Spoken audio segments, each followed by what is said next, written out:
Bonjour, bonsoir au microphone, Bruno Guglielminetti. Je vous souhaite la bienvenue à cette édition de Mon Carnet. C'est l'édition du vendredi 7 février 2025. Très heureux de vous retrouver pour cette nouvelle édition de Mon Carnet. Cette semaine, on va parler de Slop, ces contenus générés par l'intelligence artificielle de mauvaise qualité qui envahissent les plateformes numériques.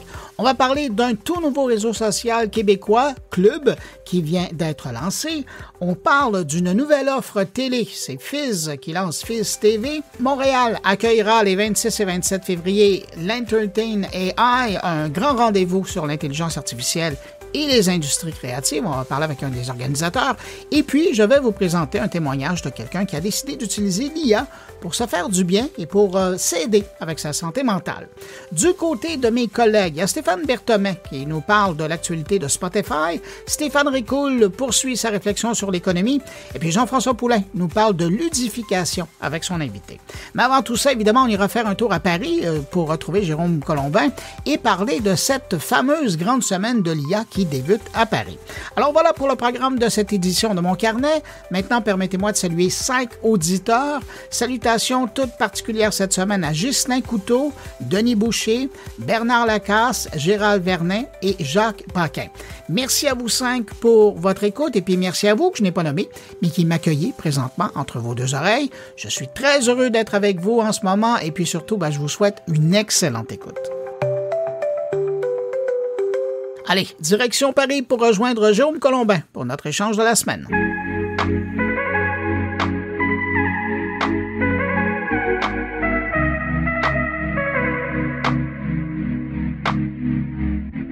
Jérôme Colombin à Paris, salut. Salut Bruno Guglielminetti à Montréal, comment vas-tu?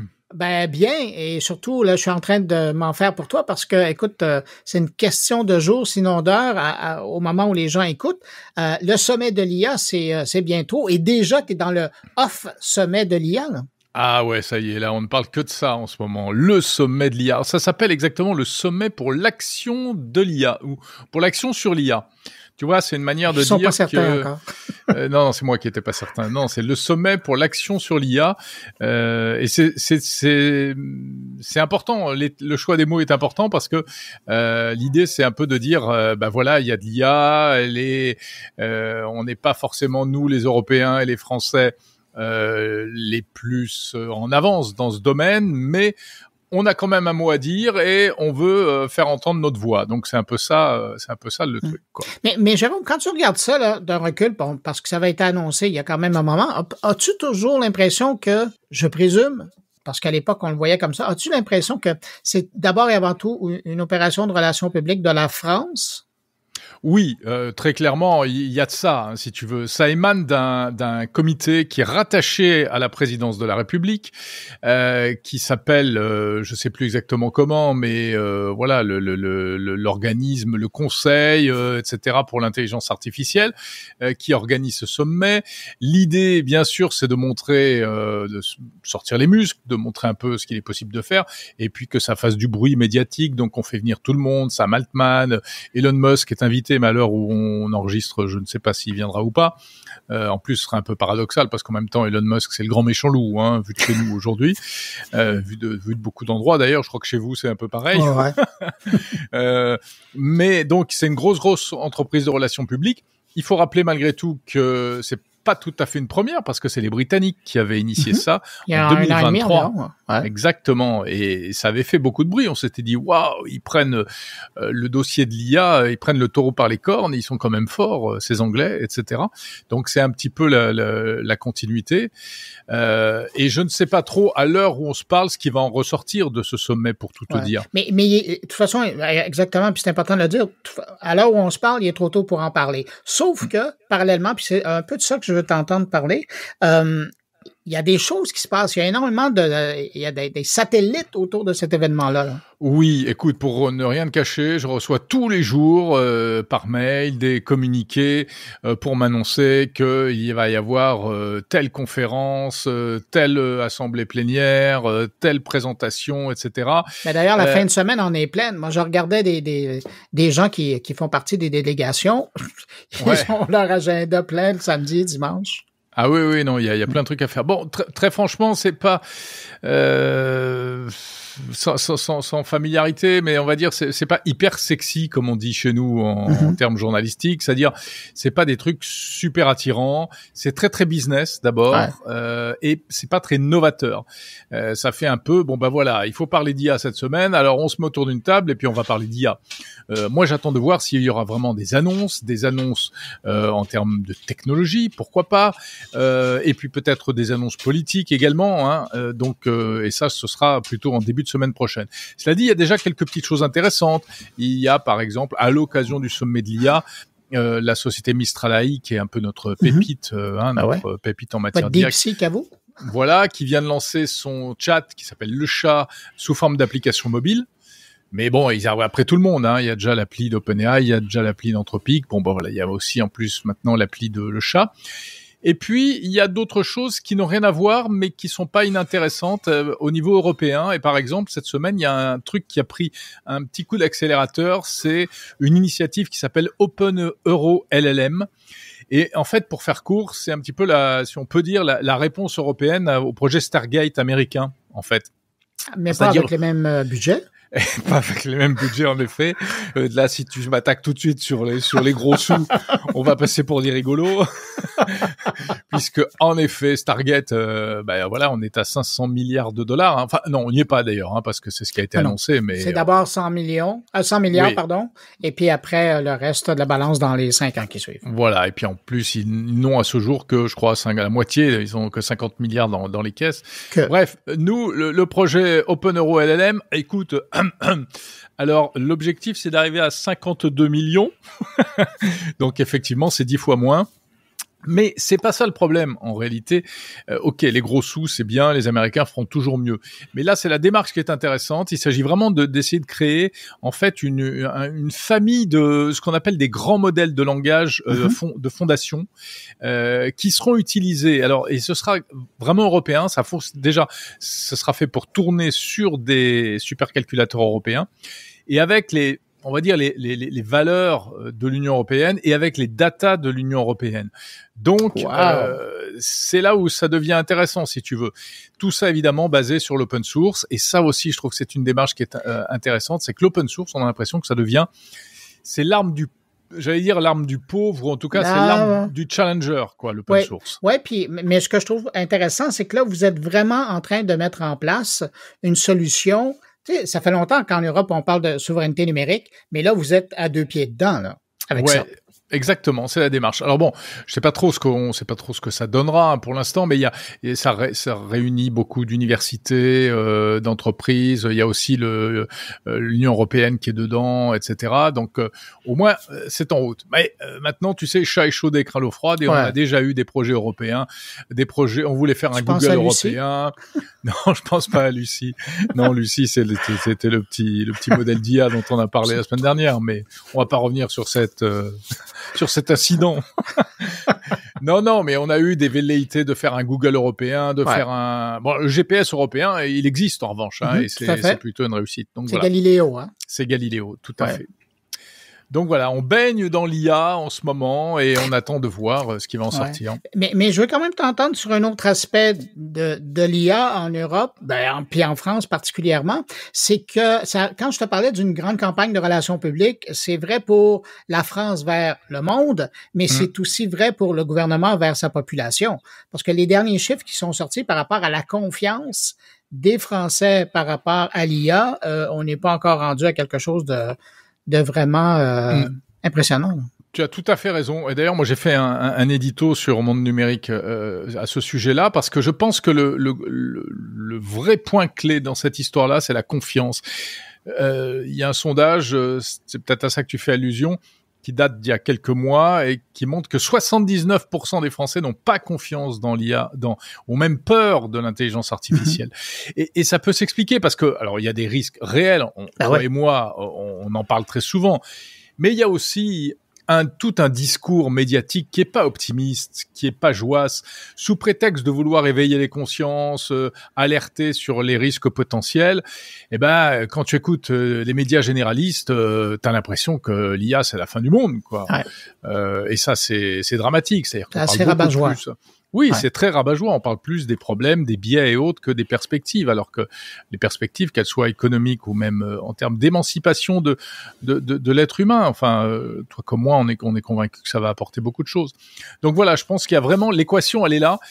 C'est arriver à faire ouvrir les yeux et être très lucide sur les problèmes, c'est vrai, le problème environnemental, etc. Et en même temps, ne pas casser le jouet et ne pas casser le moral à tout le monde. Et moi, je pense que... Hein. Voilà, et ce que je dis dans mon édito de vendredi dernier, c'est que en fait ce sommet, il aurait dû s'appeler le sommet pour la confiance dans l'IA. Ça aurait donné un petit coup de boost, quoi. Ouais, mais mais on m'a pas demandé mon avis, donc.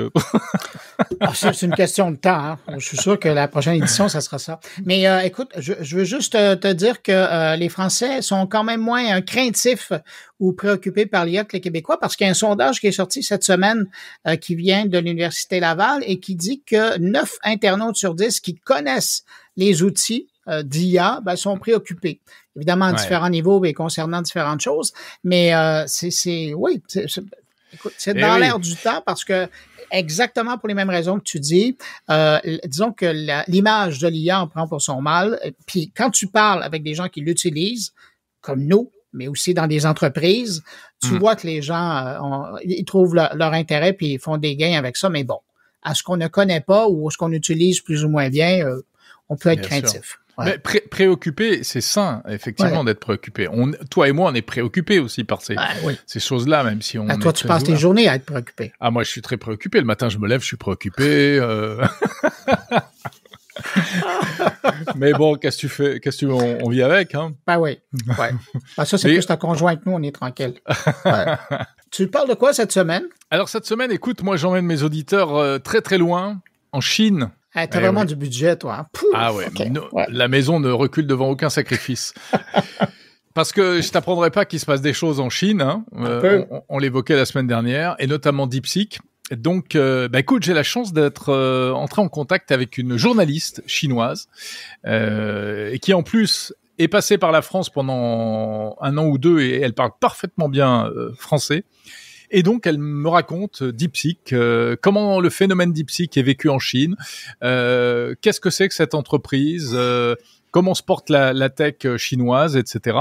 Et c'est évidemment très, très intéressant, même si quand on l'écoute, évidemment, on se dit que on fait le même métier, mais pas tout à fait de la même manière contexte. Et dans le même contexte, évidemment. Ouais. Et elle a inévitablement, je serais curieux de savoir comment mes auditeurs vont percevoir ça, parce que elle est, je pense, elle-même parfaitement honnête et plein de bonne volonté. Mais si tu veux, on sent bien qu'il n'y a pas, de la part de journalistes chinois, le recul qu'il peut y avoir par rapport à la situation dans le pays, comme nous, on peut se permettre de critiquer aisément les autorités, les pouvoirs publics, etc. chez nous. Oui, mais j'allais dire, mais quand même, tout de même, d'avoir le point de vue de quelqu'un qui est sur place, absolument. C'est un regard que nous, on n'a pas, ça, et c'est précieux. Et voilà, c'est exactement ça, et c'est ce que je me suis dit, et c'est tout à fait précieux et tout à fait intéressant. Merci. Et en plus, elle nous donne plein d'informations sur ce sujet-là. Voilà, cher ami. Voilà ce qui conclut le programme cette semaine. Je sais pas si ça conclut, mais ça va le poursuivre en l'occurrence en ce qui me concerne. Bon, et puis, moi aussi de mon côté. Hein. Voilà. Ouais. Je te propose qu'on se retrouve la semaine prochaine et on aura peut-être un peu plus de choses à se raconter sur le sommet de l'IA. Qui sait, est-ce qu'il y aura de véritables annonces et de choses importantes? Alors moi, je suis certain qu'on va avoir des choses à discuter avec ce sommet-là. Espérons-le, cher ami. Est-ce que je te souhaite une bonne suite d'émission? Oui, et tu peux me souhaiter une bonne suite d'émission, et je te souhaite également une bonne suite d'émission, et j'embrasse tous tes auditeurs. Tiens, allez, hop, soyez un peu familiers pour une fois. Allez. Très bien. Salut Bruno, à la prochaine. Bye, Jérôme. Si vous désirez suivre l'actualité numérique au quotidien, vous devez vous abonner gratuitement au podcast 120 secondes de tech, animé par Bruno Guglielminetti. Dans chaque édition, un résumé de l'actualité numérique du jour en moins de 120 secondes. Pour découvrir 120 secondes de tech, visitez moncarnet.com ou visitez Apple Podcast, Spotify ou YouTube et cherchez 120 secondes de tech. De retour à Mon Carnet. On reste en France. Dans les pages du Figaro cette semaine, un dossier sur le slop, ces contenus générés par l'intelligence artificielle et qui commence à envahir les plateformes numériques. J'ai trouvé l'enquête de Chloé Wattier, journaliste au Figaro, tellement intéressante que je l'ai invitée pour qu'elle vienne nous en parler. Et d'autant plus que si on ne fait rien, ce type de contenu va vraiment nous envahir. Bonjour Chloé Wattier. Bonjour. Chloé, vous avez signé un papier cette semaine dans le Figaro qui s'intéressait, un papier, je pourrais même parler d'un dossier, qui s'intéressait au slop. Qu'est-ce que c'est pour les gens qui ne connaissent pas le slop? Alors le slop, pour faire ça très rapidement, ce sont les contenus générés par intelligence artificielle qui sont quand même de mauvaise qualité, qui sont parfois trompeurs, qui cherchent un peu à jouer avec nos sentiments ou qui essayent en fait tout simplement aussi de gagner nos clics et gagner notre attention. Et qu'on voit arriver de plus en plus dans toutes les grandes plateformes, qu'il s'agisse de Facebook surtout, mais aussi de Google, de YouTube, de Pinterest, où ils sont également très nombreux. En fait, le slop, c'est la mauvaise qualité. Qu'est-ce qui a fait qu'à un moment donné, vous avez dit, là, il y a un sujet avec ça? Alors, il y a eu deux choses. En fait, le sujet sur le slop, il y a déjà eu une première vague d'articles qui était parue en France au mois de juin dernier. Et là, ce qui m'a donné envie d'approfondir le sujet, c'est en tout début janvier, un des directeurs de Meta, du groupe Meta, avait donné une interview au Financial Times où ils expliquaient que pour Meta, le futur de leur plateforme, ce serait que les intelligences artificielles sous forme d'avatars aient leur propre compte et leurs propres photos, écrivent leurs propres textes, leurs propres photos, leurs propres vidéos, et que voilà, ils montraient ça comme ce serait absolument génial parce qu'elles vont nourrir aussi nos propres plateformes. Et il y a eu un backlash assez fort du public en disant « Mais attendez, on n'a absolument pas envie que Instagram soit envahi de contenus créés par des robots. On a déjà suffisamment à regarder et à gérer. » Et en fait, il y a aussi des scientifiques, notamment des Français, qui ont découvert que Meta avait déjà mis en ligne ses profils, mais de manière extrêmement discrète, qu'on pouvait discuter avec ces avatars. Et que, suite à la très, très mauvaise réaction du public, Meta a mis fin immédiatement à cette expérimentation qui avait lieu depuis 1 an, mais que personne n'avait vraiment remarqué. Et donc là, je me suis dit, il y a un sujet, il faut que j'explore davantage cette question du slop, qui aussi, en fait, concerne également beaucoup de monde sur Facebook. Je pense que quiconque va sur cette plateforme s'est rendu compte qu'elle est de plus en plus envahie par ces visuels qui cherchent à gagner, grosso modo, nos clics, nos likes, nos commentaires et nos partages. Est-ce que, à travers les rencontres, les entrevues que vous avez faites, est-ce que vous arrivez à avoir une idée de l'ampleur du problème aujourd'hui? Oui, et en fait, il m'a surpris parce que pour moi, c'était cantonné à Facebook. Et à Facebook et à Instagram, au groupe Meta. Et en fait, en discutant et en faisant mes recherches, je me suis rendu compte que c'était beaucoup plus large. J'étais notamment tombée sur une vidéo YouTube absolument passionnante donc qui est faite par un créateur de contenu français qui est spécialiste de la philosophie et qui s'est rendu compte qu'il y a toute une niche de vidéos autour du stoïcisme qui sont nées sur YouTube. Et en regardant de plus près, il s'est rendu compte que tous les contenus, ces vidéos sont générées par IA. Donc, que ce soit les textes, le script, la vidéo en elle-même, que ce soit après les titres qui vont être choisis, les photos d'illustration.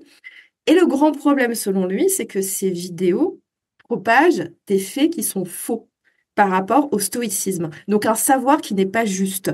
Pourquoi ? Parce que les intelligences artificielles en question ont recraché du savoir qui n'a pas été vérifié ensuite par les créateurs de ces vidéos. Et donc ça, voilà, c'est juste un tout petit bout, mais d'un problème qui est beaucoup plus vaste sur YouTube et qu'on retrouve ensuite ailleurs. Donc, par exemple, sur les résultats de recherche de Google, notamment, je ne sais pas si vous cherchez des choses très pratiques, par exemple, comment nettoyer les joints de ma baignoire, vous allez tomber sur énormément de sites qui vont tous répéter à peu près la même chose, qui viennent de noms de domaines que vous n'avez jamais vus jusqu'auparavant. Et au final, vous savez pas trop si vous pouvez leur faire confiance. Si ce qu'ils disent, en fait, c'est vrai. Est-ce que les astuces de grand-mère qui sont données sont justes ou pas? Et en fait, on voit quand on a l'œil un peu exercé, on voit très bien que les textes, en fait, c'est de la génération de ChatGPT. Donc ça, c'est une partie du problème et qui aussi a eu, comme j'expliquais dans mon article, a des implications dans le monde réel. Donc par exemple, cette fête d'Halloween à Dublin l'année dernière, qui est pour moi un exemple absolument criant du problème du slop, c'est-à-dire que le 31 octobre dernier, il y a des milliers de personnes qui sont arrivées dans les rues de Dublin, dans le centre-ville. Elles patientaient parce qu'elles attendaient une grande parade. Sauf qu'il n'y avait pas de grande parade, ça n'a jamais été prévu. Et pourquoi est-ce qu'elles étaient venues? C'est parce qu'elles avaient vu dans les résultats Google, en tapant fête Halloween Dublin, qu'il y avait une grande parade qui était prévue. Et cette annonce, en fait, provenait d'un site, donc de fermes à clics, comme on appelle ça, des fermes de contenu, qui avaient décidé de faire un site autour d'Halloween, et pareil, sans aucunement vérifier ce que l'outil d'IA qu'ils ont utilisé était vrai, les informations étaient justes, et voilà. Et ça s'est reproduit quelques mois plus tard dans une autre ville anglaise, où là, on promettait un grand feu d'artifice pour le Nouvel An, et sauf qu'il n'y avait pas de grand feu d'artifice, et que des milliers de personnes se sont déplacées pour rien. Alors ça, c'est des exemples de contenu, c'est des exemples de conséquences dans le monde réel, mais derrière ces initiatives-là, il y a quand même des gens. Oui, il y a des gens, et en fait, il y a des gens, et c'est surtout... Quand j'ai commencé le sujet, on m'a tout de suite dit, genre, ah oui, bon, c'est de la désinformation. C'est les campagnes de manipulation. Et en fait, ça, c'est qu'un tout petit bout du problème. En fait, le problème du slop, c'est tout simplement les gens qui cherchent à gagner de l'argent le plus rapidement, le plus facilement possible. Parce que, par exemple, ces sites Internet en question qui parlent d'Halloween, ils sont bourrés de publicité. Voilà. Les campagnes sur Facebook... Donc, toutes ces visuels un peu bizarres que l'on voit, et on peut se faire avoir si l'œil n'est pas exercé, pardon. Donc, je vais donner un exemple. Vous voyez, par exemple, une grand-mère qui présente ce qu'elle a réalisé au crochet, qu'elle a fait une poupée pour sa petite fille, ou bien ce petit garçon qui va dire « J'ai fait ce gâteau, mais personne ne dit qu'il est très beau, alors je suis triste. » Ou « Aujourd'hui, c'est mon anniversaire, s'il vous plaît, s'il vous plaît, célébrez-le avec moi. » Toutes ces photos sont pensées pour susciter une émotion chez nous, en nous disant genre « Ah, le pauvre petit garçon, la pauvre petite fille » ou « Ah, faudrait la soutenir. » Donc, on va mettre un like, on va mettre un petit commentaire, on va partager. Et pourquoi derrière c'est intéressant pour les gens qui font ça? C'est parce qu'ils peuvent bénéficier d'un programme de Facebook, un programme de récompense des créateurs de contenu. Et en gros, plus leurs images sont populaires, plus ils vont recevoir de l'argent. Donc, on parle de quelques dizaines de dollars, ça peut monter, ce qui, vu d'Amérique ou d'Europe, n'est pas beaucoup, mais quand on parle d'Asie du Sud-Est ou d'Inde, ça commence à être très intéressant. Et là-bas, il y a beaucoup de formations en ligne payantes pour expliquer comment faire pour créer ces images, trouver quels sont les bons mots-clés, quelles sont les thématiques qui vont intéresser notamment le public américain, d'où le fait qu'il y ait beaucoup de Jésus-Christ, par exemple, ou de soldats américains qui soient représentés dans ces images. Et avec la promesse en disant, regardez, moi, je gagne plus de 1000, 2000, 3000 dollars par mois grâce à mes pages Facebook avec un travail, somme toute, minimal. Donc, c'est pour ça qu'il y a eu un tel envahissement. C'est parce que derrière, l'objectif, c'est de gagner de l'argent, soit par ces programmes, soit par l'affichage de publicité. Mais en lisant votre enquête, ce que je me rendais compte, c'est qu'il y a comme deux groupes de gens qui sont particulièrement touchés par ça. Les artistes et les chercheurs. Eux, ça les affecte vraiment. Oui, en fait, les artistes. Alors moi aussi, c'est ce qui m'a marqué en fait en commençant cette enquête, c'est que j'ai été contactée, parce que j'ai fait un peu un appel à témoignages sur LinkedIn, et j'ai été contactée assez vite, donc notamment par une graphiste dans le secteur du jeu vidéo, mais aussi par une directrice de création dans la publicité, et qui m'expliquait que pour elles, en fait, ça touchait directement leur manière de travailler. Pourquoi? Parce que ce sont des métiers dans lesquels, elles ont besoin de références visuelles pour créer, par exemple, des décors, pour créer des photos, etc. Et ces références visuelles, malheureusement, elle me disait, dans un monde parfait, on irait à la bibliothèque, on ouvrirait des livres, on consulterait des livres d'art, et au moins, on serait sûr que ce qu'on fait est juste. Il dit, maintenant, pour des questions de gain de temps, on va sur Internet. On va sur Internet, on regarde Google Photos, on regarde Pinterest, on regarde d'autres ressources visuelles en ligne parce qu'on part du principe que s'il y a une photo, c'est que c'est vrai. Et sauf que, en fait, elles me disent que sur Google Images comme sur Pinterest, il dit désormais le contenu IA de mauvaise qualité est devenu prédominant et que ça leur fait perdre un temps fou parce que le temps de trier tout ce contenu faux et pas forcément juste, voilà, ça ralentit un peu leur cadence de travail et elles se disent qu'il va peut-être falloir revoir les manières de travailler dans les agences créatives, les agences telles qui sont les métiers du visuel, parce que juste les sources Internet ne seront plus fiables. Mais de l'autre côté, quand vous regardez cette problématique-là, une des pistes de solution, mais c'est bien une des pistes, c'est peut-être le retour pour aller chercher de l'information qui est vérifiée et qui est humaine, mais encore là, jusqu'à quel niveau? On parle du retour au blog et aux médias traditionnels comme source de contenu. Oui, ça aussi, c'est quelque chose qui m'a marqué, parce que c'est revenu très vite dans les premiers entretiens que j'ai eus sur ce sujet. C'était, moi, je vois autour de moi, les gens relancent leur site personnel. Ou, moi, j'ai décidé de relancer un blog. Et donc, ce qui est quand même ça nous projette 15 ans en arrière, voire 20 ans en arrière, parce que, voilà, on peut aussi penser ça de la newsletter, parce que c'est un moyen un peu d'échapper aux algorithmes et d'être sûr que le contenu que je consulte, a priori, c'est quelqu'un que je connais, donc a priori, ça sort de son cerveau humain, et ça ne sort pas d'une machine.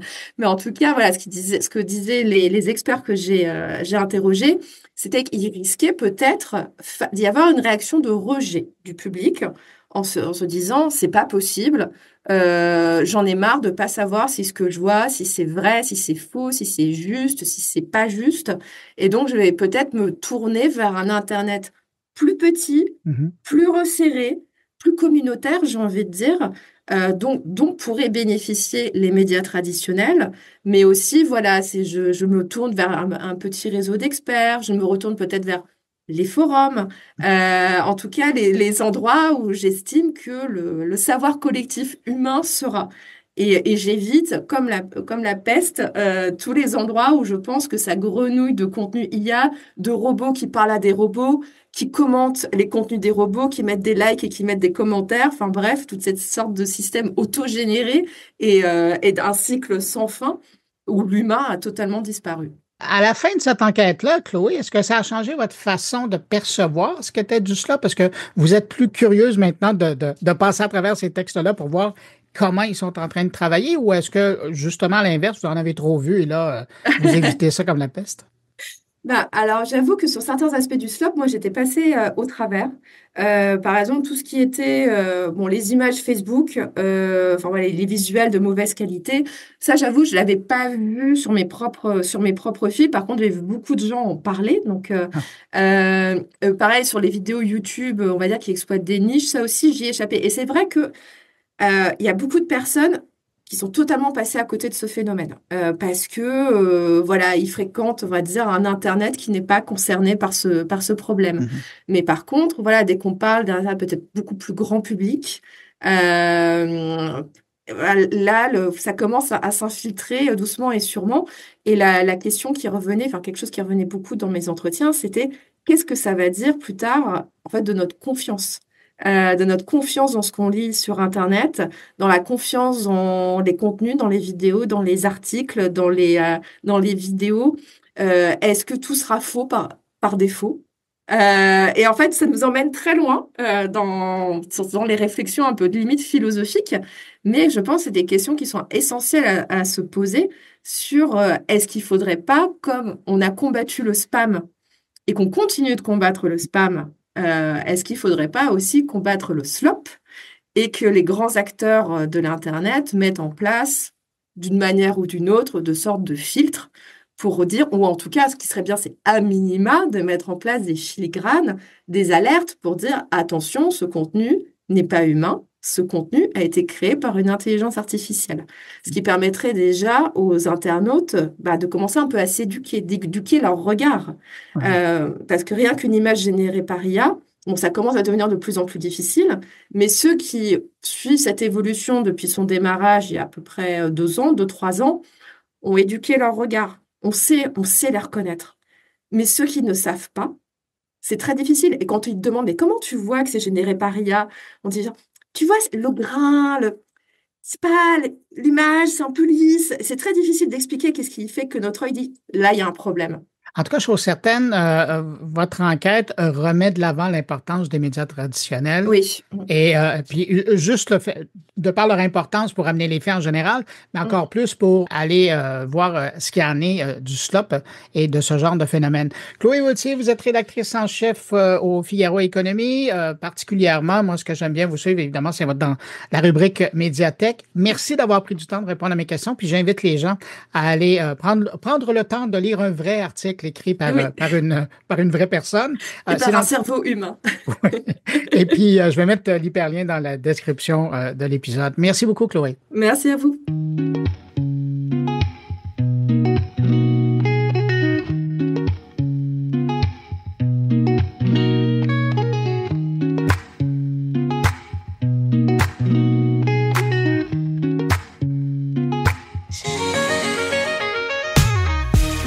Alors qu'il y a plus d'1 an et demi, on commençait à parler de la Nouvelle Place, cette initiative citoyenne qui veut offrir aux Québécois, aux Québécoises et aux francophones du Canada une place publique virtuelle.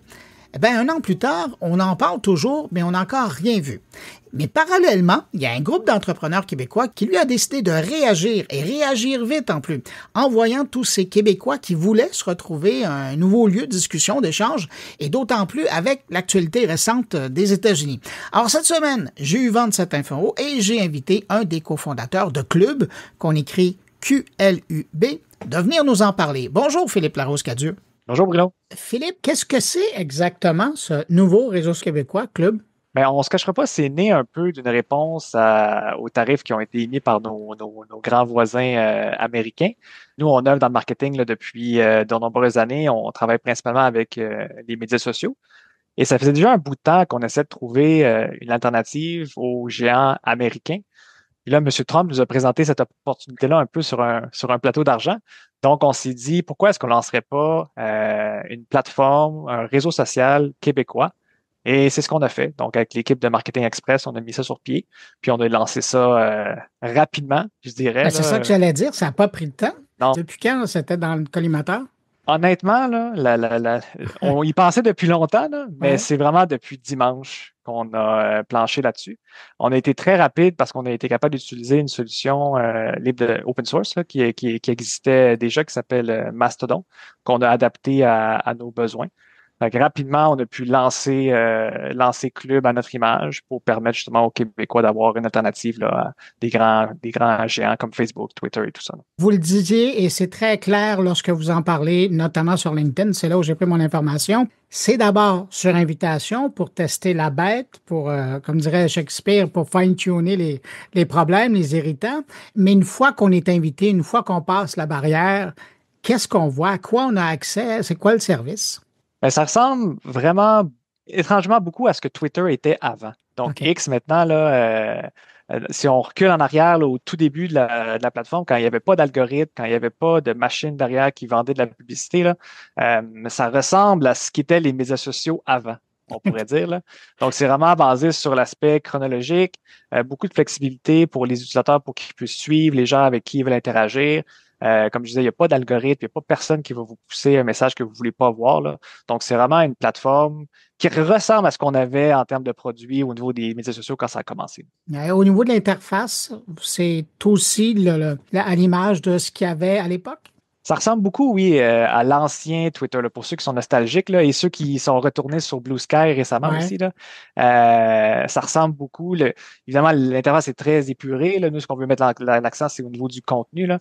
Donc, les gens ils peuvent avoir une façon d'aller interagir avec d'autres utilisateurs, créer, dans le fond, leur propre feed en bon français, comme dit tantôt, pour qu'ils puissent vraiment recevoir du contenu qui les intéresse. Au niveau des médias, on le sait, puisqu'on fait l'analogie avec le vieux Twitter, au départ, ça a été du texte, mais par la suite, on a rajouté des photos, on a rajouté de la vidéo, de l'audio.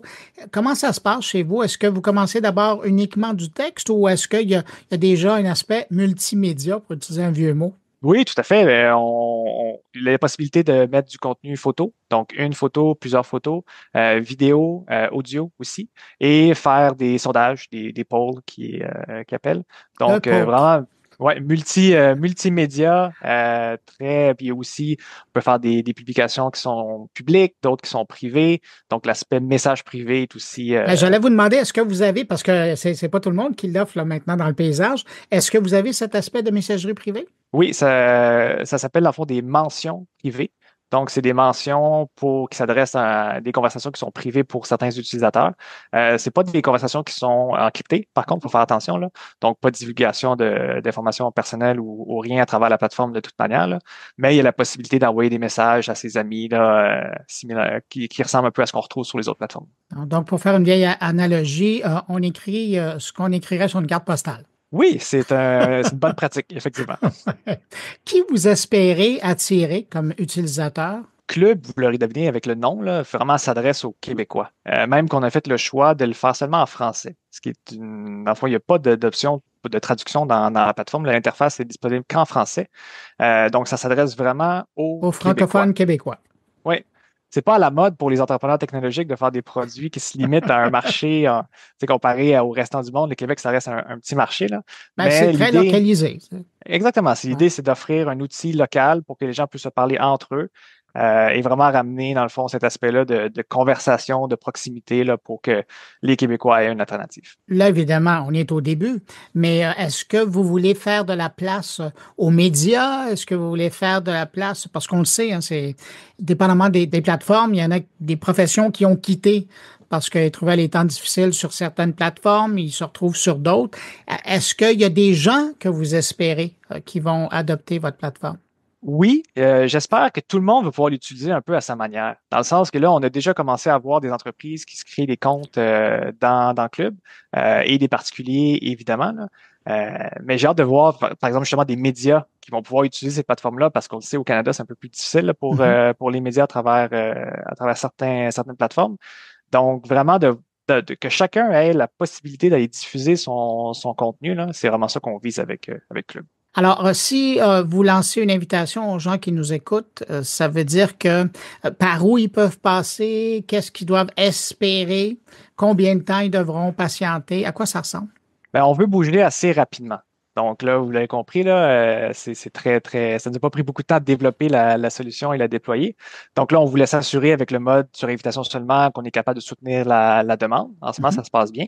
Donc rapidement, on va être capable d'ouvrir la possibilité aux utilisateurs actuels d'inviter des personnes et après d'ouvrir, dans le fond, la plateforme pour qu'elle soit complètement publique. Là.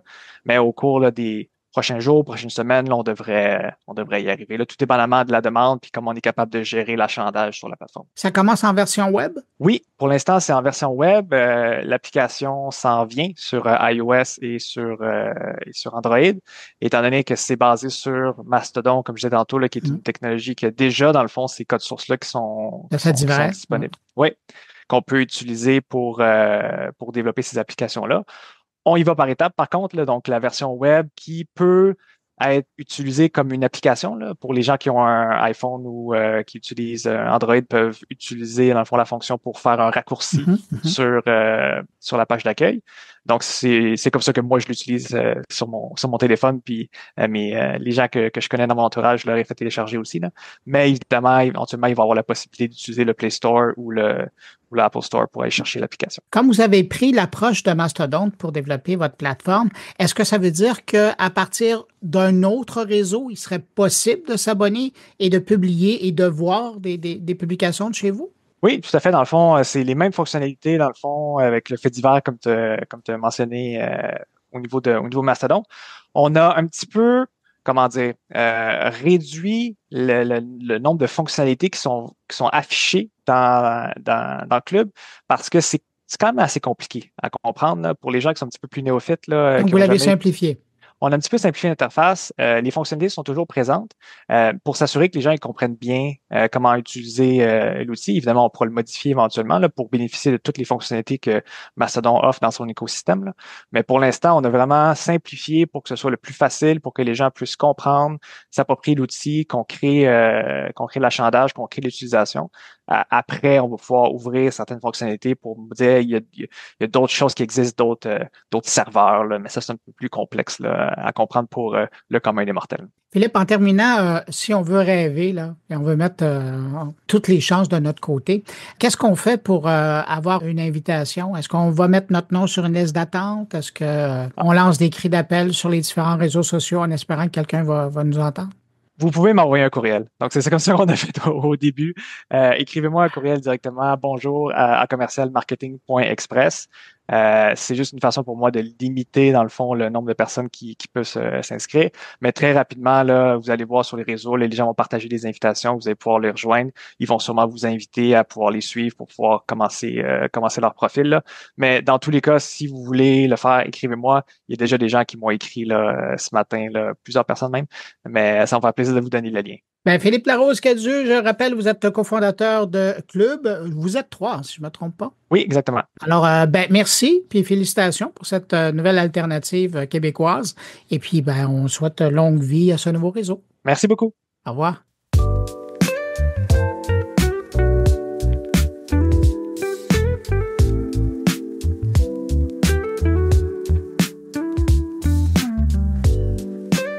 Cette semaine, le fournisseur de services cellulaires et Internet Fizz, une filiale de Vidéotron, a annoncé la sortie de son offre Fizz TV, une offre qui propose 23 chaînes de télé pour 7 $ par mois. Pour en savoir plus sur cette nouvelle offre, on rejoint le directeur général de Fizz. Bonjour, Martin Gendron. Bonjour. Martin Gendron, grosse annonce cette semaine, en plus de vos services de téléphonie, en plus des services Internet, Fizz se lance dans le monde de la télé.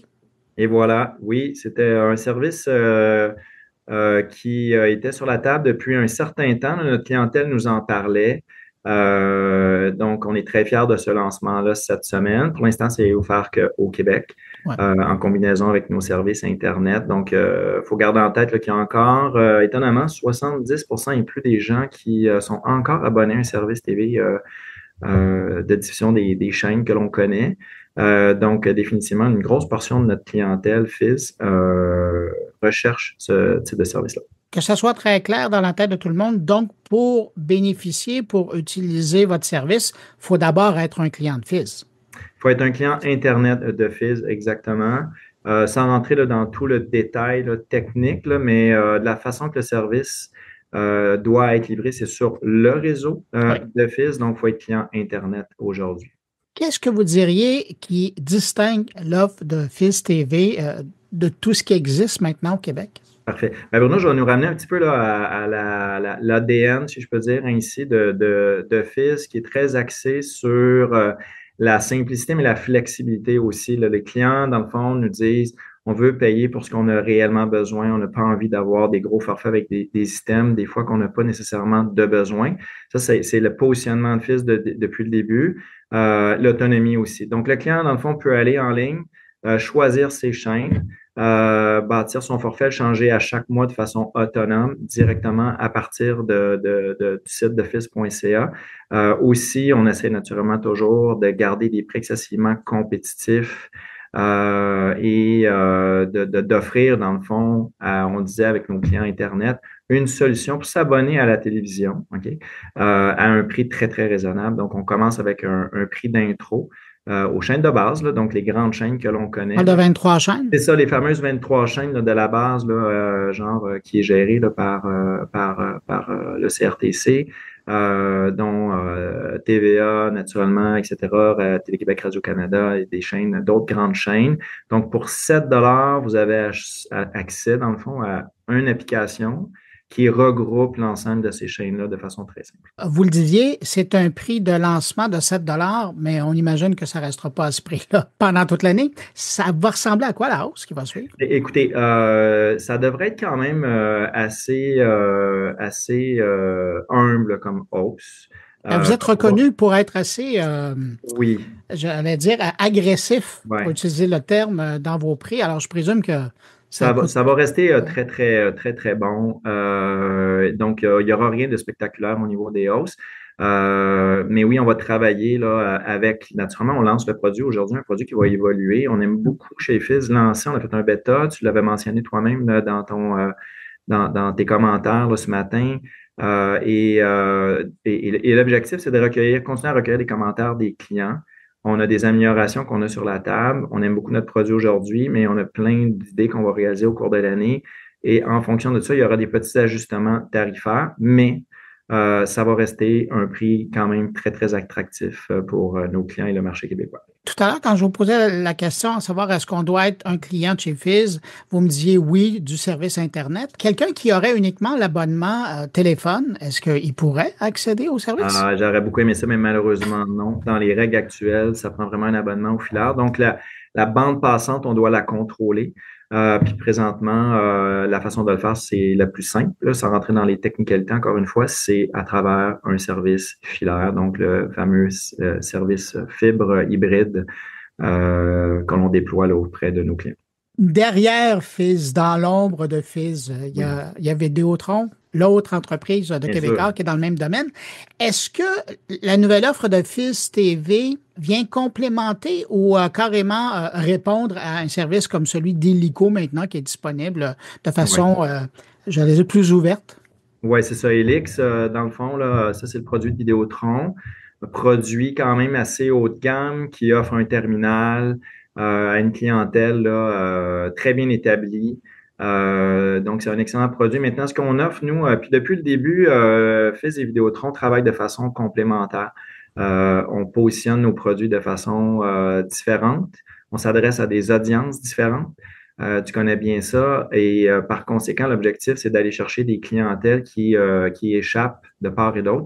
Le discours de Fizz attire un type de client qui peut-être la marque Vidéotron résonne moins. Donc, on continue cet excellent travail-là qu'on fait depuis le début, de minimiser là, dans le jargon marketing la cannibalisation aussi. Là, puis on s'assure constamment que les clients là, qui passent d'une marque à l'autre sont effectivement comme dû, si je peux dire ainsi, là, pour passer à un autre fournisseur. Et là, on est très heureux de les accueillir là, avec le produit Fizz. Donc, le produit de Fizz TV est sans terminal, donc tu peux t'abonner de façon très rapide. Ça, c'est notre clientèle est très consommateur de services, des grands services de contenu maintenant que l'on connaît, là, comme Netflix, Prime, etc., sans tous les nommer. Donc, c'est rapide, c'est sur les plateformes que l'on connaît, Roku, Samsung, LG, Apple TV, j'en passe. Et c'est un mode de fonctionnement qui est très similaire. Donc, demain matin, là, vous êtes client Internet et éventuellement le même de pouvoir faire les deux en même temps. En 5 minutes, vous êtes installé, vous êtes en train d'écouter votre émission préférée. En terminant, c'est pas à vous que j'ai besoin de dire que le monde du divertissement dans le contexte numérique évolue à une vitesse grand V. Oui. Je pense qu'à toutes les semaines, il y a des nouveaux joueurs qui arrivent dans le décor. Comment vous allez vous permettre de vous adapter ou d'innover pour rester compétitif dans ce contexte-là? Oui, c'est sûr que là, on commence avec un besoin là, qui est pas répondu là, par ces grands distributeurs de contenu-là, qui est le direct, naturellement. Les offres de sport demeurent encore, pas complètement, mais en grande partie chez les grandes chaînes aujourd'hui que l'on connaît, et dont TVA Sport. Et puis, par conséquent, on va continuer, effectivement, c'est un super de bon point, de regarder les besoins de notre clientèle. Un des aspects qu'on va faire évoluer là, dans le futur, c'est toute la partie vidéo sur demande. Donc, de s'adjoindre potentiellement à des services, des catalogues où on va essayer d'amener ça à l'intérieur du produit Fizz TV. Donc, c'est un produit qui va évoluer probablement beaucoup dans les 3 prochaines années, tant au niveau des fonctionnalités, amélioration, mais aussi sur le contenu, effectivement, c'est super important. Bon, ça reste que c'est le contenu, là, c'est mondial, c'est tout un domaine et c'est pas pour grand qu'il y a des grands joueurs qui sont là-dedans. Mais on aime bien les défis chez Fizz et puis on va trouver une façon innovante là, d'apporter de la valeur à nos clients. Martin Gendron, vous êtes directeur général de Fizz. On va vous laisser aller parce que je pense qu'il y a des gens qui veulent vous rejoindre sur votre téléphone. On l'entend vibrer. Merci beaucoup. À bientôt. Merci beaucoup, Bruno. Bonne fin de journée.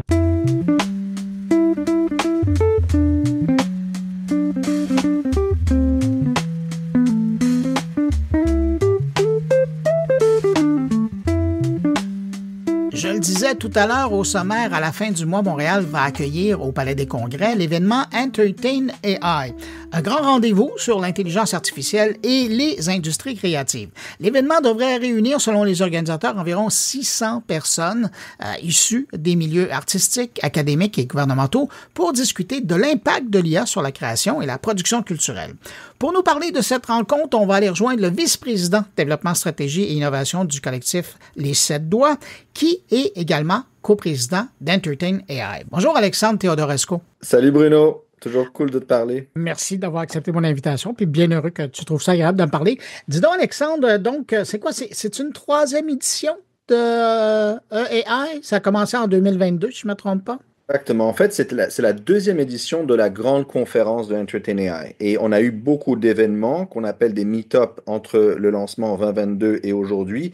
Mais là, c'est vraiment le moment où on marque le coup. On est au Palais des Congrès, c'est la grande conférence des industries créatives du Canada et au sujet de l'IA, évidemment. Et là, on va réunir à peu près entre 5 et 600 personnes du milieu créatif, artistique, gouvernemental, académia et tout ça, pour parler du sujet de l'heure qui nous concerne, qui est l'usage de l'IA dans nos industries créatives pour les artistes. Pourquoi, puis tu le disais, hein, parallèlement, vous êtes comme une entité qui produit beaucoup, parce que toutes ces rencontres-là, mais pourquoi c'est important à ce moment-ci de faire rencontrer tous les joueurs comme ça, tous les artisans dans un seul et même endroit? C'est une très bonne question. En fait, c'est vraiment, on se rend compte que c'est en mélangeant tout le monde ensemble au même moment qu'on est capable de créer, de trouver des solutions, d'imaginer le futur pour nos industries. Et on a beau se voir en Zoom, puis j'adore te voir en Zoom, mais se voir en vrai, puis voir des cas d'usage, parler à des gens de partout dans le monde qui travaillent déjà avec l'IA, qui nous montrent un peu le chemin pour ce que pourrait être l'avenir de la créativité et le faire dans cet environnement-là, au Palais des Congrès. Je pense que c'est vraiment important pour notre milieu, pour les artistes, pour nos industries créatives, pour Montréal aussi, qui doit se positionner sur cette industrie qui est vraiment naissante et aussi aider nos industries créatives à faire le pivot nécessaire. Et je pense que on a été chanceux en 2022 d'avoir des gens qui ont imaginé cet événement-là. Un peu avant vraiment le tsunami de l'IA. Oui. C'était avant, tu te souviens, c'était avant ChatGPT. Mm-hmm. Et avant, pour parler d'intelligence artificielle dans le milieu des arts, il fallait vraiment se creuser la tête pour trouver des cas d'usage qui commençaient à arriver. Et c'est ce qu'on a fait en 2022. Et après, ChatGPT est sorti. Là, ça a changé tout le monde entier. Et je te dirais pourquoi les industries créatives doivent se réunir. C'est parce qu'en fait, à part nous, il n'y a pas vraiment de plateforme pour avoir ce genre de dialogue-là. Au Canada, dans le monde entier, on parle souvent de l'IA, des modèles de langage comme ChatGPT et tout ça, et tout l'impact qu'il y a sur toutes sortes de sphères de la vie, les industries de la santé, la manufacture, oui, presque toutes les industries ont ces rencontres-là, oui. Mais je me rends compte qu'il y a des grandes conférences qui parlent de tout ça en général, mais qui mettent de côté vraiment le milieu créatif, le milieu artistique, toutes ces industries créatives, alors que pour moi, c'est évident que l'industrie qui va être le plus impactée, puis on le voit déjà, c'est notre milieu. Puis quand on parle de notre milieu, on parle de quoi? On parle de la littérature, on parle de l'art visuel, la peinture, l'image, le design, le web, le jeu vidéo, les médias, faire des films, faire des séries, faire des podcasts, l'art vivant comme nous, les nouveaux médias, la Moment Factory. Et il y a la musique, évidemment, la musique, il faut qu'on en parle. On est devant une révolution incroyable. Et il y a aussi, on va parler de milieu de l'acte créatif, les arts, l'artiste lui-même, mais il n'y a pas que l'artiste qui est concerné par cette révolution, il y a toutes les industries qui sont autour de l'artiste. Donc comment ça change ton métier dans 5 ans quand la notion même de créer a complètement changé et évolué? Est-ce que les métiers qu'on a encore chacun dans nos entreprises vont être encore pertinents dans 2 ans, 5 ans? Donc je me suis rendu compte qu'on est toujours un peu mis de côté dans les grandes conférences IA internationales, et c'était le moment de dire non, on doit se réapproprier ce moment, ce dialogue. Et je cite une amie que j'admire énormément, Sandra Rodriguez, tu la connais aussi. On était sur le stage à All In il y a quelques mois, qui est la conférence de l'IA, mais qui ne touche pas vraiment nos métiers. Et il disait, on a très peur que l'IA change la culture. Et c'est vrai, mais c'est le moment d'avoir un peu plus une posture de comment la culture va changer l'IA. Et je pense que c'est aussi ça qu'on va avoir comme dialogue lors le 26 et 27 février au Palais des Congrès. Je suis content parce que tu mentionnais donc qu'à l'époque, l'édition 2022, c'était bien avant le tsunami de ChatGPT. Est-ce que tu dirais que depuis la première édition, le grand changement, c'est la facilité avec laquelle maintenant les gens peuvent accéder à des outils? Est-ce que c'est ça qui a changé le portrait? En fait, ça a changé sur beaucoup de dimensions, Bruno. Tu le mentionnes, c'est absolument une des dimensions importantes. C'est une des dimensions que j'essaie de mettre de l'avant avec mes collègues, qui peuvent être aussi, et je les comprends, dans une genre d'anxiété par rapport à ce qui s'en vient. C'est normal, c'est humain d'être anxieux par rapport au changement, un changement aussi profond. Mais si je reviens en 2022, il y a eu plusieurs changements. Déjà, de un, en 2022, c'était encore niche de parler de ça. Il n'y avait pas encore des modèles de diffusion, on ne parlait pas encore de modèles de langage, même si GPT-2 n'était pas encore sous forme de chat, était déjà là, mais c'était risible, c'était marrant, c'était n'importe quoi. Il n'y avait pas encore de modèle de diffusion.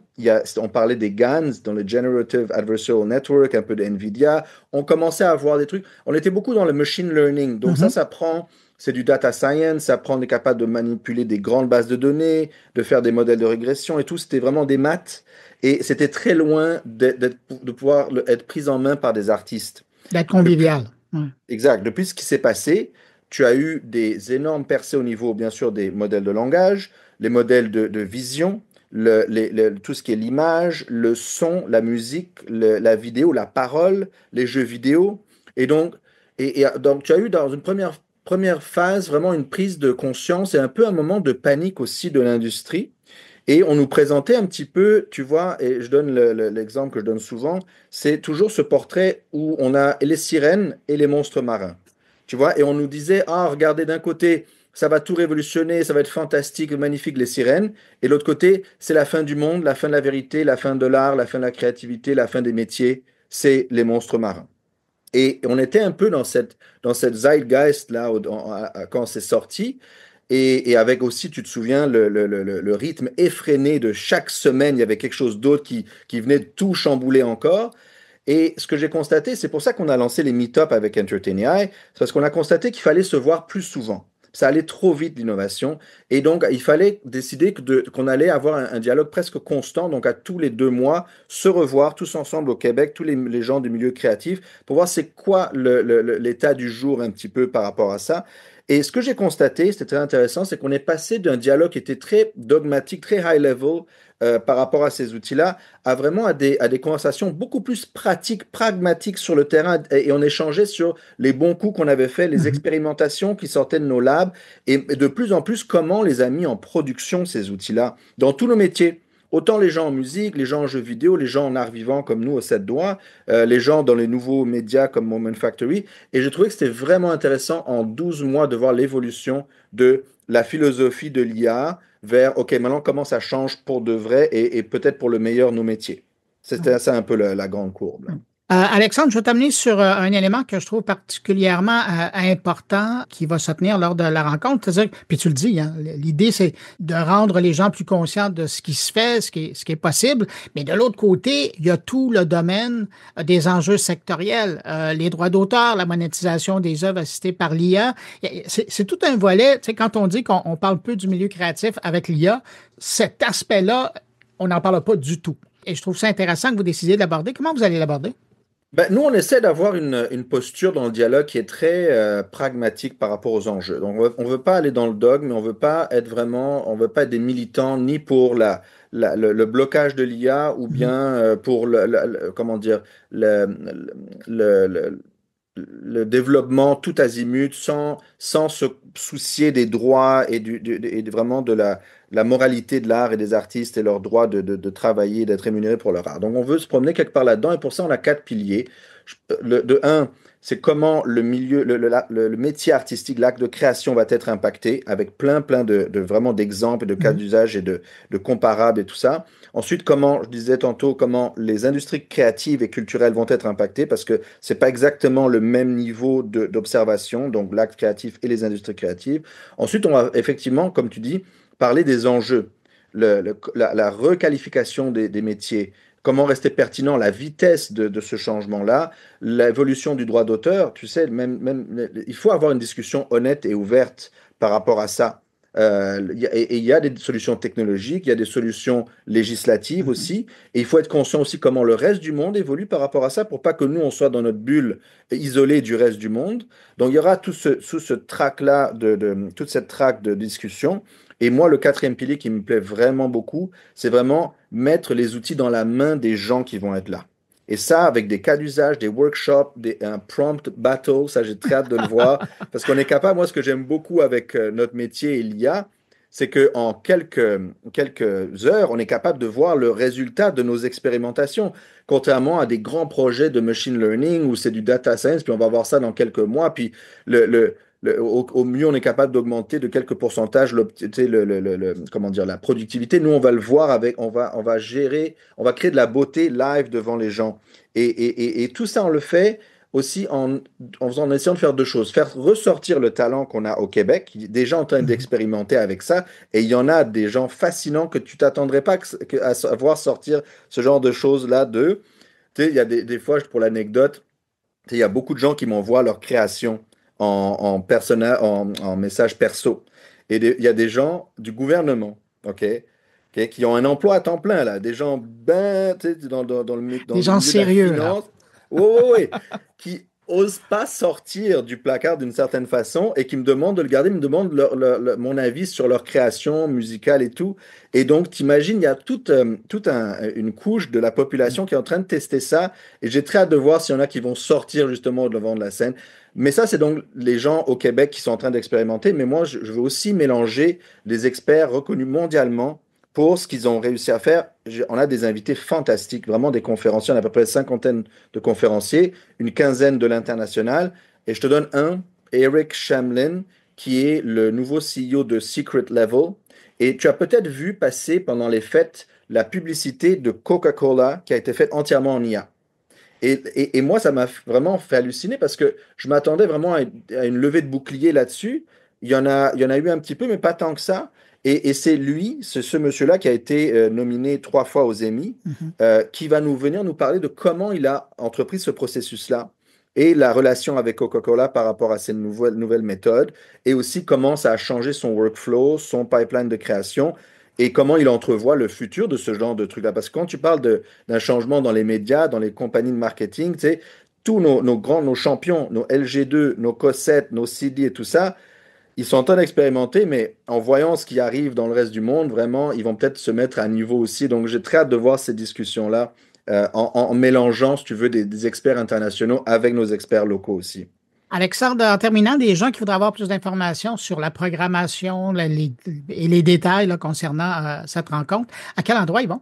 Et ils vont sur le site web Entertain AI, donc entertain-ai.com. Et là, ils ont toute l'information. On est sur la page principale et on a vraiment plein de partenaires, une trentaine de partenaires au Québec, les différentes associations sectorielles du milieu des arts, le gouvernement, les grandes écoles, les universités. Fait que ça va venir de partout. Et vraiment, on attend beaucoup de belles conversations pendant l'événement. Si votre métier est impacté par ce qui s'en vient, c'est là qu'il faut être pour discuter de tout ça. Oui, et puis c'est intéressant que tu mentionnes la présence du gouvernement parce que les 3 paliers sont là, hein, le municipal, le provincial et le fédéral. C'est une bonne nouvelle de savoir qu'ils seront présents pour voir ce qui se fait, partager peut-être dans certains cas. Alexandre Theodorescu, je rappelle, tu es coprésident d'Entertain AI et puis aussi vice-président développement stratégique et innovation du collectif Les 7 Doigts. Merci d'avoir pris de ton temps à travers tout ton agenda qui est un peu fou. Et puis, écoute, je te donne rendez-vous chez vous, au Palais des Congrès. Merci Bruno, merci pour ce que tu fais. À bientôt. Salut. Salut.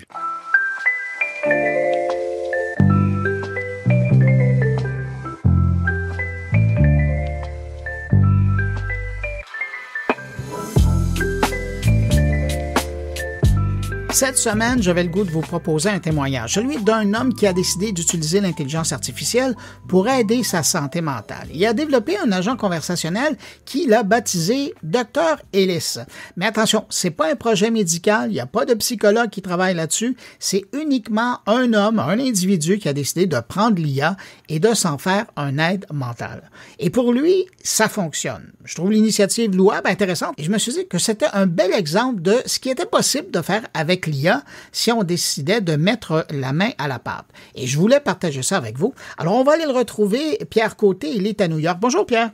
Salut Bruno, merci de me recevoir. C'est un honneur, un privilège de répondre à tes questions. Ça me touche beaucoup. Ben, merci d'avoir accepté mon invitation. Pierre, je voyais récemment sur les réseaux sociaux que tu as lancé, tu as annoncé ce que tu appelles Dr. Ellis AI. Qu'est-ce que c'est au juste? En quelques mots, drelist.ai ou drlist.ai, Ouais. c'est un thérapeute virtuel, psychothérapeute virtuel qui est, je dirais, powered by AI, donc qui est nourri par le IA. Et c'est en réalité devenu mon propre thérapeute virtuel que j'ai créé par besoin personnel. Et j'ai réalisé que c'était une application qui était en très grande demande et nécessité pour tous les hommes. Là, c'est une application qui s'adresse 100% aux hommes qui ont des problèmes de dépendance et ou de problèmes de santé mentale au sens large. Le spectre est large, Ouais. mais c'est ça. On en parle, en tout cas, j'ai décidé de t'inviter parce que je trouvais ça intéressant, la démarche que tu as faite, mais tu es très clair dans toutes tes communications. C'est un outil que tu as créé pour toi. Et tu le dis vraiment clairement, puis c'est pour ça que je veux peser sur ces mots-là. Donc, c'est pas une démarche académique, il n'y a pas des médecins qui ont travaillé avec toi là-dessus. C'est un outil que tu as développé pour t'aider, toi. Mais là, tu es en train de te rendre compte que ça peut aider d'autres mondes. Oui, en fait, tout se mélange parce que la création, ça se mélange. Bon, moi, j'ai un parcours. J'ai été parmi les pionniers de l'Internet au Québec. J'ai une vision. Je mélange un paquet d'expertise. Ben, c'est Et tout ton bagage. oui, exactement. Puis quand j'ai créé Dr. Ellis, j'ai réalisé qu'il y avait une demande pour les hommes, qu'il y avait une pénurie de professionnels en santé mentale. Je l'ai vécu moi-même personnellement. J'ai pas de médecin de famille, je n'ai même pas de psychiatre. On me refuse un psychiatre au Québec, aux États-Unis, parce que je suis à New York présentement. Le shortage en services en santé mentale est incroyable.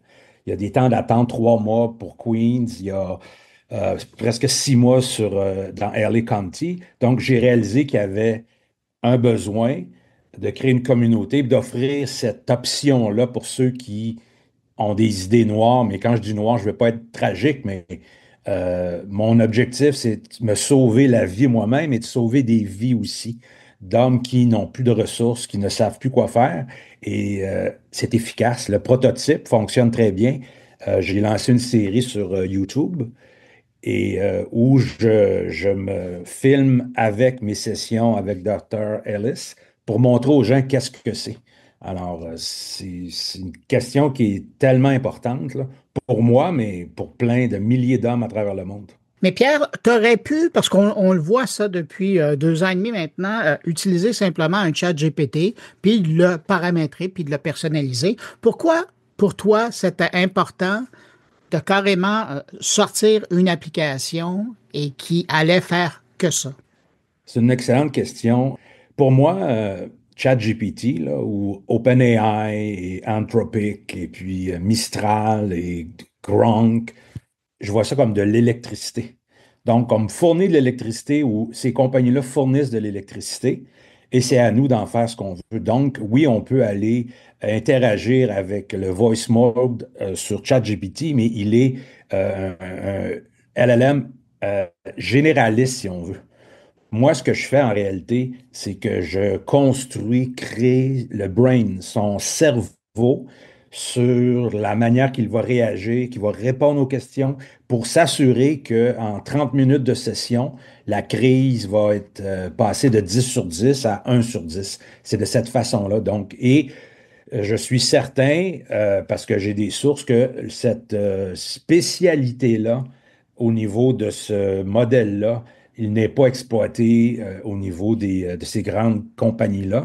Et en mettant l'aspect Certified Peer Specialist, parce que j'ai obtenu une certification comme Peer Specialist dans l'État de New York, je m'aperçois que ça donne une dimension aidante très importante. Alors, c'est pour ça que je ne fais que focusser là-dessus, parce que si tu fais l'expérience avec, disons, ChatGPT ou un autre modèle et tu essaies drellis.ai, tu vas réaliser assez rapidement que la conversation ne va pas nécessairement à la même endroit.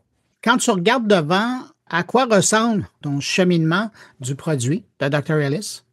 Le cheminement est complexe. C'est que pour le moment, le prototype fonctionne très bien.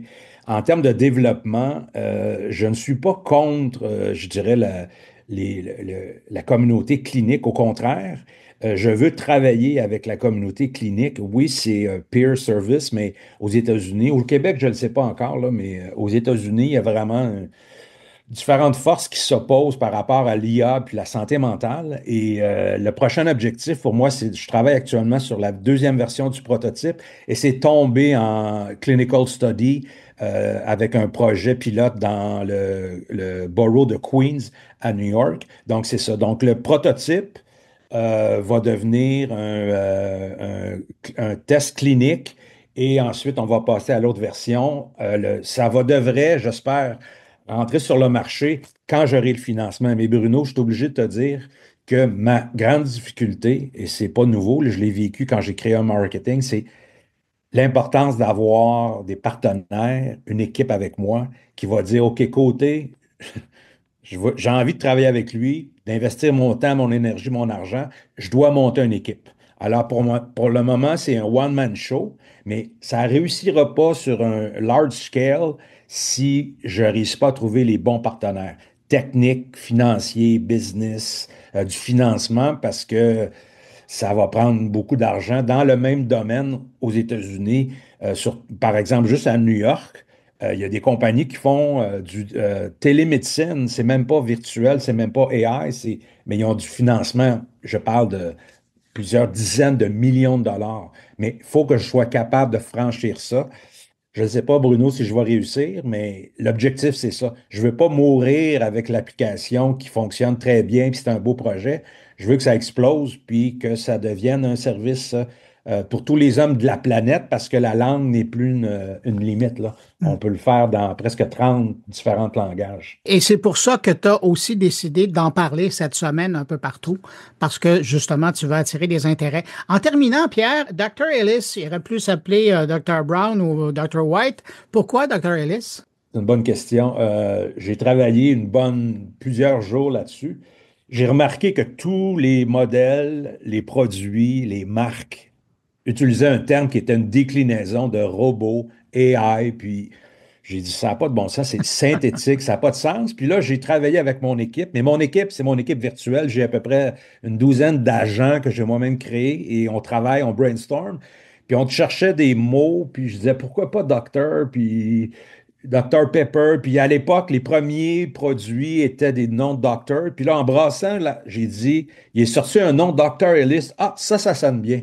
Mais Bruno, l'histoire, ce que je ne savais pas, c'est qu'un psychiatre de New York me dit, Is it Dr. Ellis because of Dr. Ellis? Puis là, j'ai dit Dr. Ellis.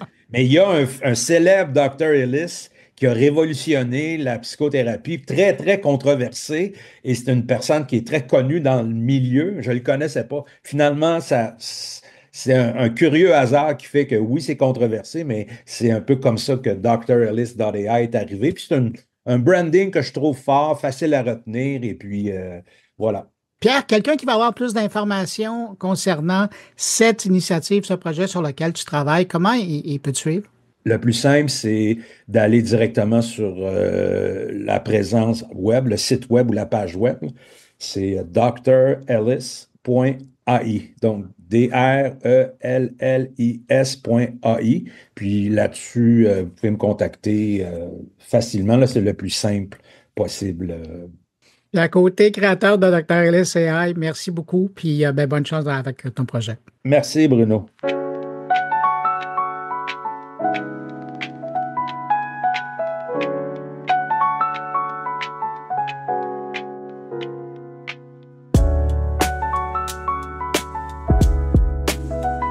Autour de mes collègues, et on commence en parlant de podcast. Stéphane Berthomet vient nous parler de Spotify qui a fait le point sur ses activités. Bonjour chères auditrices et chers auditeurs de mon carnet, salut Bruno. Cette semaine, ça va être une chronique en 2 teintes sur un unique sujet qui est Spotify. La première teinte, c'est une teinte verte positive, telle l'image du logo de Spotify qui passe enfin au vert avec un bénéfice de 367 millions d'euros et un chiffre d'affaires qui, lui, a augmenté, a dépassé de 16% les attentes puisqu'il est de 4,2 milliards d'euros. On est complètement dans le vert pour Spotify. On parle de plus de 35 millions d'abonnés ces 3 derniers mois. On parle de 675 millions d'utilisateurs actifs, ce qui ne cesse d'augmenter.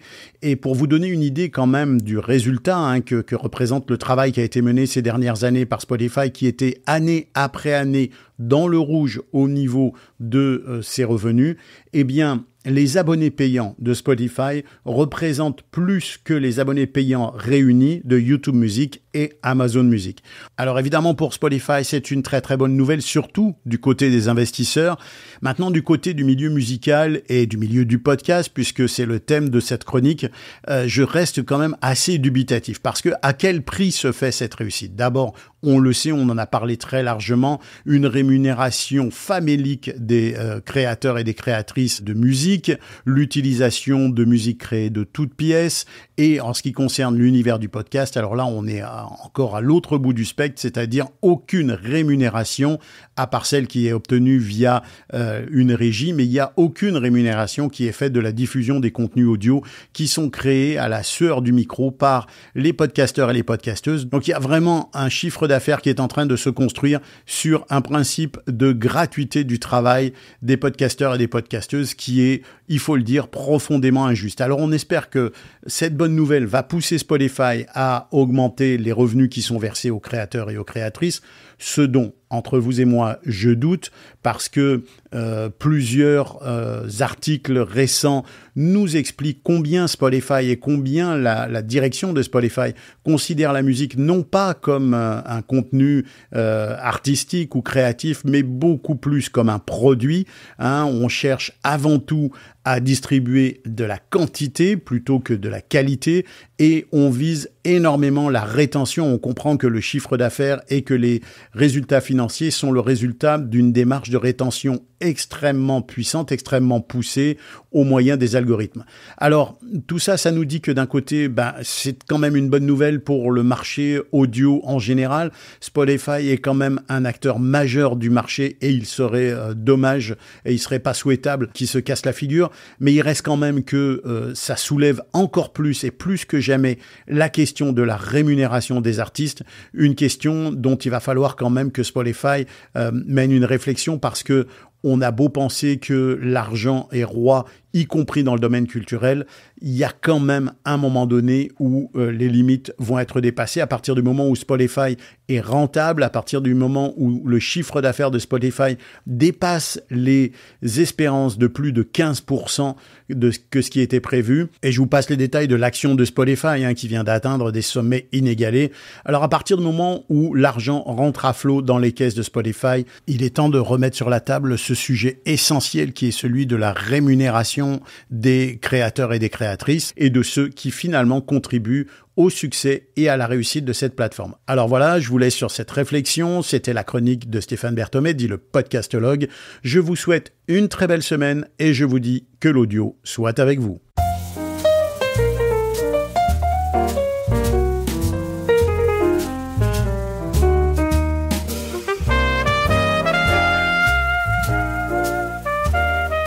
D'un Stéphane à l'autre, Stéphane Ricoul poursuit sa réflexion et cette semaine, il s'intéresse à notre système fiscal actuel qui serait inadapté à l'économie numérique dominée par une poignée de géants.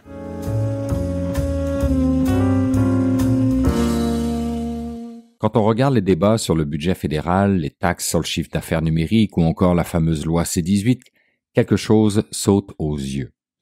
Nos tentatives d'adapter la fiscalité à l'économie numérique révèlent à chaque fois une évidence. Notre système fiscal actuel est obsolète. Il a été pensé pour une économie industrielle. Or, l'économie d'aujourd'hui, celle où domine une poignée de géants, n'a plus rien à voir avec ça. Résultat des courses, il existe un énorme décalage qui remet en question la capacité des États à récolter des impôts, à financer les services publics, mais aussi à garantir une certaine équité entre les entreprises œuvrant dans un marché, disons, plus traditionnel et celles baignant à 100% dans le numérique. La grande gagnante du jeu fiscal depuis un petit bout maintenant est de loin l'économie numérique. Il est aujourd'hui évident que les mécanismes qui régissent notre fiscalité ont été conçus pour un monde économique bien différent, celui de l'industrie et des frontières territoriales bien définies. Ces mécanismes montrent toutes leurs limites, au grand désespoir des États. Ça saute littéralement aux yeux comme quoi ce décalage impose une réflexion urgente sur la manière de construire une fiscalité adaptée au XXIe siècle. Une fiscalité qui soit à la fois équitable, fonctionnelle et apte à défendre l'intérêt collectif. En 2025, on est rendu là, point. Dans la grande majorité des cas, les systèmes fiscaux des États reposent sur deux piliers principaux. D'un côté, l'impôt est prélevé là où les entreprises sont physiquement présentes. De l'autre, il est appliqué à des biens, services ou revenus générés dans un espace territorial déterminé. Cette approche a fonctionné tant que les activités économiques étaient largement liées à des infrastructures matérielles comme les usines, les bureaux ou les magasins. L'économie numérique a cependant bouleversé cette logique. Aujourd'hui, des entreprises comme Google ou Meta peuvent générer des revenus colossaux, on s'entend, dans des États où elles n'ont qu'une présence virtuelle minime, voire inexistante. Et c'est toute la beauté du numérique. Si votre entreprise achète une publicité ciblée, même si vous êtes situé au Canada, cette transaction est réalisée via des infrastructures numériques qui peuvent être basées en Irlande, à Singapour ou ailleurs. Cela permet à des multinationales de se soustraire à l'impôt dans les pays où elles réalisent leurs activités lucratives, en déplaçant leurs bénéfices dans des juridictions où les taux d'imposition sont proches de zéro. Des montages fiscaux complexes tels que le Double Irish ou le Dutch Sandwich, c'est pas moi qui invente les termes, ont longtemps illustré ces pratiques. Parfaitement légaux en apparence, ces schémas reposent sur des écarts entre les législations fiscales de différents pays. Ils permettent à des entreprises de transférer artificiellement les bénéfices d'une région fortement consumériste, comme l'Europe ou l'Amérique du Nord, vers des paradis fiscaux. Si cette pratique maximise les rendements financiers des entreprises concernées, elle réduit drastiquement les ressources des États pour financer les services publics et compromet la notion même de justice fiscale. Face à ces enjeux, les gouvernements n'ont cependant pas tardé à réagir, parfois sous la pression des opinions publiques exaspérées par l'impunité fiscale apparente des géants du numérique, le tout relayé par les médias jouant leur rôle de quatrième pouvoir. Malgré tout, les réponses législatives ne semblent que partiellement efficaces, par nature fragmentées et parfois même maladroites. Prenons l'exemple de la taxe sur les services numériques adoptée par plusieurs pays européens comme la France, l'Italie ou même le Royaume-Uni. L'idée est de taxer directement le chiffre d'affaires réalisé par les entreprises numériques sur leur territoire sans attendre qu'elles y déclarent formellement leurs bénéfices. Cette approche palliative a permis de récupérer une partie des recettes perdues à cause de l'évasion fiscale, mais elle reste lourde à mettre en œuvre, confrontée à des protestations véhémentes des entreprises concernées et aux menaces de représailles commerciales, notamment de la part des États-Unis. Au Canada, la loi C-18, qui impose aux grandes plateformes numériques de négocier des accords pour financer les médias locaux, illustre aussi les limites de l'approche sectorielle. Malgré ses bonnes intentions, cette loi a abouti à des tensions acrimonieuses, certains géants comme Meta choisissant de bannir en bloc les contenus d'actualité canadienne de leur plateforme. Cette réaction a privé les médias locaux de la visibilité en ligne dont ils ont vitalement besoin dans un contexte de transformation numérique. En parallèle, l'OCDE a entrepris des négociations internationales ambitieuses, regroupées sous le projet BEPS pour Base Erosion and Profit Shifting. Ces discussions visent à adopter des règles universelles pour lutter contre l'érosion des bases fiscales et instaurer un taux minimal d'imposition mondiale sur les bénéfices des entreprises. Bien que prometteuses, ces initiatives progressent à un rythme frustrant, freinées par des divergences entre les États-Unis, l'Europe et les pays émergents et bien sûr, freinées par le lobbying acharné des entreprises technologiques. Alors pourquoi est-ce si difficile de s'attaquer aux problèmes de fond? D'une part, la vitesse à laquelle évolue l'économie numérique dépasse largement celle des législations fiscales. Alors qu'il faut des années pour concevoir, négocier et appliquer une nouvelle loi, les modèles économiques des entreprises technologiques peuvent changer en quelques mois. De nouvelles pratiques et innovations surgissent, contournant les cadres juridiques avant même leur mise en application. D'autre part, la nature même du numérique défie les frontières et transcende la dimension physique. Comment imposer une entreprise qui vend des services dans un pays mais qu'il n'y a aucun bureau, aucune infrastructure réelle? Enfin, l'asymétrie de pouvoir entre certains États et les géants du numérique complique encore quelque peu les choses. Des entreprises comme Alphabet ou Apple possèdent des trésoreries et des capitalisations boursières qui rivalisent avec la richesse de certains États. Leur capacité à faire pression, à négocier ou même à menacer de retirer leurs services place les États en position désavantageuse. Des entreprises comme X, Tesla, Neuralink ou SpaceX ont même un CEO qui joue dans les shorts du président de la première puissance économique mondiale. Un non-sens. Ajoutons à cela que les gouvernements eux-mêmes doivent souvent jongler entre des priorités contradictoires. Collecter plus d'impôts d'un côté, mais encourager l'innovation et attirer des investissements technologiques de l'autre. Le compromis politique tend alors à aboutir à des mesures intermédiaires insuffisantes pour résoudre les fractures essentielles.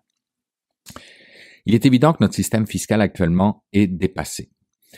Tenter d'appliquer des règles conçues pour une économie industrielle à un monde dématérialisé, c'est vouloir imposer un modèle économique du XXe siècle à une réalité du XXIe siècle. J'en ai abondamment parlé ad nauseam dans plein de mes billets ou enregistrements précédents. Si l'enjeu peut sembler purement technique, il touche en réalité des sujets de société majeurs. Pensons au financement des services publics, à la compétitivité économique et à la perception d'équité par les citoyens.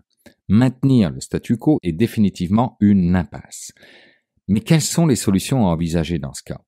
L'une des propositions émergentes les plus audacieuses consisterait à fiscaliser directement les données. Pourquoi? Parce que c'est là, précisément, que réside la véritable valeur des géants du numérique. Leurs revenus ne proviennent pas seulement de leurs produits ou services, mais surtout de l'exploitation des milliards de données qu'ils collectent sur leurs utilisateurs à travers le monde. Imposer la valeur générée par ces données serait un moyen novateur de contourner les frontières traditionnelles et d'instaurer une fiscalité mieux adaptée à la nature dématérialisée des activités numériques. Cette solution présente toutefois des défis considérables. Comment évaluer par exemple la valeur des données? Qui décidera de son mode de taxation? Et surtout, comment éviter de décourager l'innovation dans des secteurs encore naissants comme l'intelligence artificielle qui repose justement sur des volumes massifs de données? Ces enjeux montrent que si les idées ne manquent pas, leur mise en application nécessitera un cadre international et une coopération sans précédent entre les États. Et tout ça, oui, j'en parle dans mon livre qui va sortir sous peu. Au-delà des dimensions techniques, cette transformation de la fiscalité est également une nécessité politique et sociale. Le sentiment d'injustice face à des entreprises multinationales qui affichent des bénéfices records tout en payant peu ou pas d'impôts alimente un climat de défiance généralisée envers les institutions. Cette défiance, si elle perdure, pourrait nourrir des tensions politiques dangereuses, affaiblir les démocraties et renforcer la montée des mouvements populistes. J'imagine que tout ça vous rappelle quelque chose. Les géants du numérique l'ont très bien compris et jouent habilement avec cette posture, du moins certains d'entre eux. Investir dans une réforme systémique capable de restaurer l'équité fiscale dépasserait donc la simple question des recettes étatiques. C'est une condition préalable pour maintenir la confiance des citoyens envers leur gouvernement et éviter que ne s'élargisse le fossé entre l'économie numérique et la société réelle. L'économie numérique, avec ses promesses d'innovation et de croissance, ne peut plus être laissée en marge des systèmes fiscaux. Les tentatives actuelles pour combler le fossé fiscal, bien qu'encourageantes à court terme, ne seront jamais à la hauteur tant qu'elles resteront fragmentées et insuffisamment adaptées à la nature même de cette nouvelle économie. La fiscalité des données, les initiatives multinationales ouvertes ou même une révision complète des cadres territoriaux sont des pistes qui méritent d'être explorées. Cela demandera certes des approches novatrices et une coordination internationale sans précédent, mais l'enjeu est à la hauteur de telles ambitions, celui de garantir un système économique juste, durable et inclusif à l'ère numérique.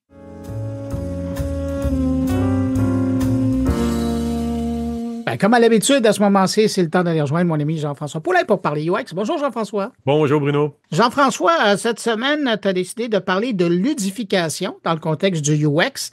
Ouais. D'habitude, quand tu en parles, c'est avec Célia Oden. Mais là, cette semaine, tu as décidé de revenir à Montréal. Voilà. Et de parler avec quelqu'un qui en sait des choses sur le sujet. Tout à fait. Et j'ai parlé donc avec Alexandra Néméry, qui est professeure agrégée, une doctorante qui est à l'ETS, mais c'est aussi une spécialiste dans la ludification. Puis c'est vrai qu'on en a parlé avec Célia de ça. Puis, mais ce qui est intéressant aussi avec Alexandra, donc à l'ETS, c'est qu'elle va enseigner à l'automne prochain, puis elle a été accueillie à l'ETS. Ce fameux cours, oui. Ce fameux nouveau bac qu'on va avoir au Québec, qui est nécessaire parce qu'on en a pas. Attendu. Qui était très attendu. On a la maîtrise au HEC. Il y a un peu de quelque chose qui se fait aussi avec c'est la maîtrise en interaction de l'Université Laval à Québec. C'est pas tout à fait ça. Là, on va vraiment avoir un bac ils vont avoir un lab également à l'intérieur et ils sont très, très proches des ingénieurs et des gens qui sont très techniques. On pense Internet des objets, on pense à toutes les choses. Il y a aussi des programmeurs aussi qui sont à l'ETS. Donc, il y a vraiment mais là, arrête de faire la promotion du cours. Parle-moi de ton invité. Et donc, avec Alexandra, on en a profité pour parler de ce qu'elle fait en ludification, dont un projet en biochimie pour faire un jeu sérieux qui amènerait des gens à participer au jeu et à littéralement faire des trouvailles à l'intérieur d'un protocole scientifique. Wow. Donc, c'est super intéressant, puis c'est de ça beaucoup qu'elle nous parle là, dans l'entrevue, dont elle a aussi d'autres programmes de recherche en cours, mais c'est celui sur lequel on a parlé un petit peu plus. Jean-François, merci beaucoup. C'est une pierre de deux coups, hein? Tu parles de la nouvelle formation, puis tu parles de ton invité. Et puis, je te remercie pour cette rencontre-là. On va l'écouter à l'instant, puis je te dis à la semaine prochaine. Salut! À la semaine prochaine. Bye-bye. Moi, j'ai un doctorat en ergonomie que j'ai obtenu en France. Mes sujets de recherche, c'était le persuasive design, donc comment modifier le comportement et l'attitude des utilisateurs par le biais des interfaces. Et les éléments de gamification, de ludification avaient déjà un rôle clé dans mes recherches. Suite à ça, j'ai travaillé dans l'industrie pendant 15 ans. Donc, j'ai été UX designer dans le domaine logiciel, site web, applications mobiles. Donc, j'ai travaillé pour des compagnies comme SAP, Cisco, Sage. Et ça fait 7 ans que je me suis spécialisée comme UX designer côté jeux vidéo. Donc, j'ai eu la chance de travailler pour une compagnie de jeux mobiles en Corée du Sud qui s'appelle Come to Us, qui fait un jeu qui s'appelle Summoner's War. Je suis venue à Montréal il y a 6 ans pour travailler pour Ubisoft. Donc, j'ai travaillé 3 ans chez eux avec la spécificité. Au début, j'étais UX designer pour l'engin moteur de jeu. Donc, essayer d'améliorer l'utilisabilité de ces outils-là pour ceux qui vont faire le jeu. Et j'ai transitionné comme UX designer côté jeux vidéo sur un projet non annoncé. Suite à ça, j'ai été UX UI lead chez Square Enix Montréal. Donc, j'ai travaillé sur Hitman Sniper, mais la version mobile. J'ai rejoint aussi une startup qui s'appelle Legion Labs. Donc, on voulait faire un engin moteur de jeu cloud-based, open source, écrit en Rust. Donc, ça n'a pas marché, mais c'était une belle rencontre, une belle expérience. Suite à ça, l'équipe a rejoint Heaven. Donc, c'est un studio Sony PlayStation pour travailler sur un jeu vidéo de heist, de cambriolage. Ensuite, j'ai travaillé pour Infection Games. Donc, c'est un studio de jeux vidéo qui est basé en Alberta avec des anciens de BioWare, donc des gens qui ont travaillé sur Mass Effect, Dragon Age. Et donc, ensemble, on a sorti un jeu l'année dernière qui s'appelle Nightingale, donc un jeu de survie et de crafting. Et donc, ça fait 5 mois que j'ai rejoint l'ETS comme professeure et chercheuse, donc dans le tout nouveau département design au sein de l'ETS. Et on crée aussi donc, le premier département de baccalauréat en expérience utilisateur du Québec. Qui va commencer le programme donc à l'automne 2025. Tout à fait. Et dès septembre 2025, on accueille nos premiers étudiants. On a bien hâte. Oui, ça va être quelque chose de nouveau pour le Québec et de ô combien essentiel aussi, parce qu'on n'avait pas encore de bac complet. On n'a pas de bac du tout, en fait. On a des maîtrises comme celle du HEC, mais pas de bac, pas de niveau universitaire. Ça va être très, très intéressant. On a une équipe de feu, on a hâte d'accueillir nos étudiants et oui, on va bien les préparer et bien les outiller. Et donc, tu es spécialisé ou globalement, tes sujets touchent beaucoup à la ludification de par ton passage dans le monde du jeu vidéo. Et comment on balance la ludification entre le fait d'amener un petit aspect ludique, le mot le dit, mais aussi le petit côté abrasif du design, hein, le petit côté je crée quelque chose qui est comme un défi, qui va me créer un sentiment d'appartenance. Quand on crée un logiciel comptable, comme tu disais, tu as travaillé chez SAP, l'éducation n'est pas la même chose. Quand on crée un jeu vidéo, c'est carrément, c'est différent. Là. Comment on arrive à créer cette balance-là entre les deux, l'équilibre entre les deux, devrais-je dire? Donc, je dirais qu'entre les deux domaines, c'est ça. Dans le domaine du jeu vidéo, on va acheter un jeu pour ressentir une émotion positive. C'est le but final. Tout ce qui est éléments, mécaniques de jeu, systèmes sont très bien rodés. On est capable de créer des belles expériences. Quand on est dans des logiciels, comme tu viens de citer, que ce soit à destination des comptables, des RH, etc., effectivement, l'émotion positive, on en est vraiment loin. Ouais. Essayer de réinjecter un peu de cette partie fun et ludique, mais l'adapter à un public spécial avec des besoins et des envies de fonctionnalité qui sont différentes aussi, c'est ce qu'on espère apporter, donc une meilleure expérience et améliorer le quotidien des personnes qui vont travailler sur ces logiciels. Et on est un petit peu toujours dans l'équilibre également entre le bon pattern et le dark pattern. On fait attention de ne pas créer des choses qui sont trop addictives, qui amènent les gens à trop jouer ou à trop utiliser ce qu'on a créé. C'est une balance éthique qui est importante aussi dans ce que tu fais, j'imagine. Tout à fait. La part éthique est vraiment très importante. Donc déjà, à l'époque, dans ma recherche sur le persuasive design, on abordait la notion de privacité des données, de respect, de la confidentialité, qui sont des éléments clés, assez phares quand on a une interaction avec un produit et si on veut lui faire confiance. Je pense que je suis contente. Dans les dernières années, on parle de plus en plus d'éthique. Il y a plus d'ouvrages, plus de conférences par rapport à ce sujet-là. Donc c'est bien qu'on en parle, que les gens soient au courant de ce qui se fait, de ce qu'ils peuvent faire contre ça aussi. Et en tant que concepteur, designer d'interaction ou designer UX, on a une responsabilité. Donc, il y a aussi beaucoup de publications sur les dark patterns, ceux qui sont les dark patterns pour les jeux vidéo aussi. Il y a des sites web, des outils qui existent qui recensent les mauvais exemples. Et donc, non, on veut pas ça. On veut pas que les gens soient accros. Notre métier, c'est d'essayer d'améliorer le confort des gens, qu'ils aient une bonne expérience. C'est pas l'addiction qu'on va rechercher. Et c'est quelque chose qu'on peut s'attendre à ceux qui vont prendre le cours à l'automne avec toi, vont apprendre aussi. Bien sûr, je donne des cours sur UX et jeux vidéo, des cours sur l'éthique aussi. Ah, ça va être le titre de ton cours, ça va être UX et jeux vidéo alors? Il y en a un, c'est un cours optionnel que je vais donner, et l'autre, c'est un cours obligatoire qui sera sur l'éthique et l'UX. J'ai bien tombé alors, c'est vraiment sur l'éthique. Ah, c'est intéressant ça. Ça tombe bien, ça tombe bien. Et donc, dans le cadre, quand tu es professeur comme ça dans une institution comme l'ETS, tu dois faire des projets de recherche et tu me disais qu'il y en a un que tu fais en ce moment sur la biochimie, ce que je trouve extrêmement intriguant. De quoi il s'agit? Tout à fait. Donc, là, ça fait 5 mois que j'ai commencé à l'ETS, donc je pars un peu mes projets de recherche. J'en ai plusieurs, mais ils ont tous en commun donc la ludification, l'utilisation des éléments de jeux vidéo, mais appliqués à d'autres domaines. Donc, il y en a un qui est en écologie, développement durable, un qui est dans le domaine du sport, un autre dans le domaine de la santé. Et donc, le dernier dont je voulais un peu parler, c'est celui qui est en rapport avec la biochimie. Ouais. C'est un sujet, une matière à l'école qui est encore jugée très difficile par les étudiants. C'est complexe. Et donc, on essaye d'améliorer ça, de rendre ça plus facile à utiliser, pour mieux comprendre pour les étudiants.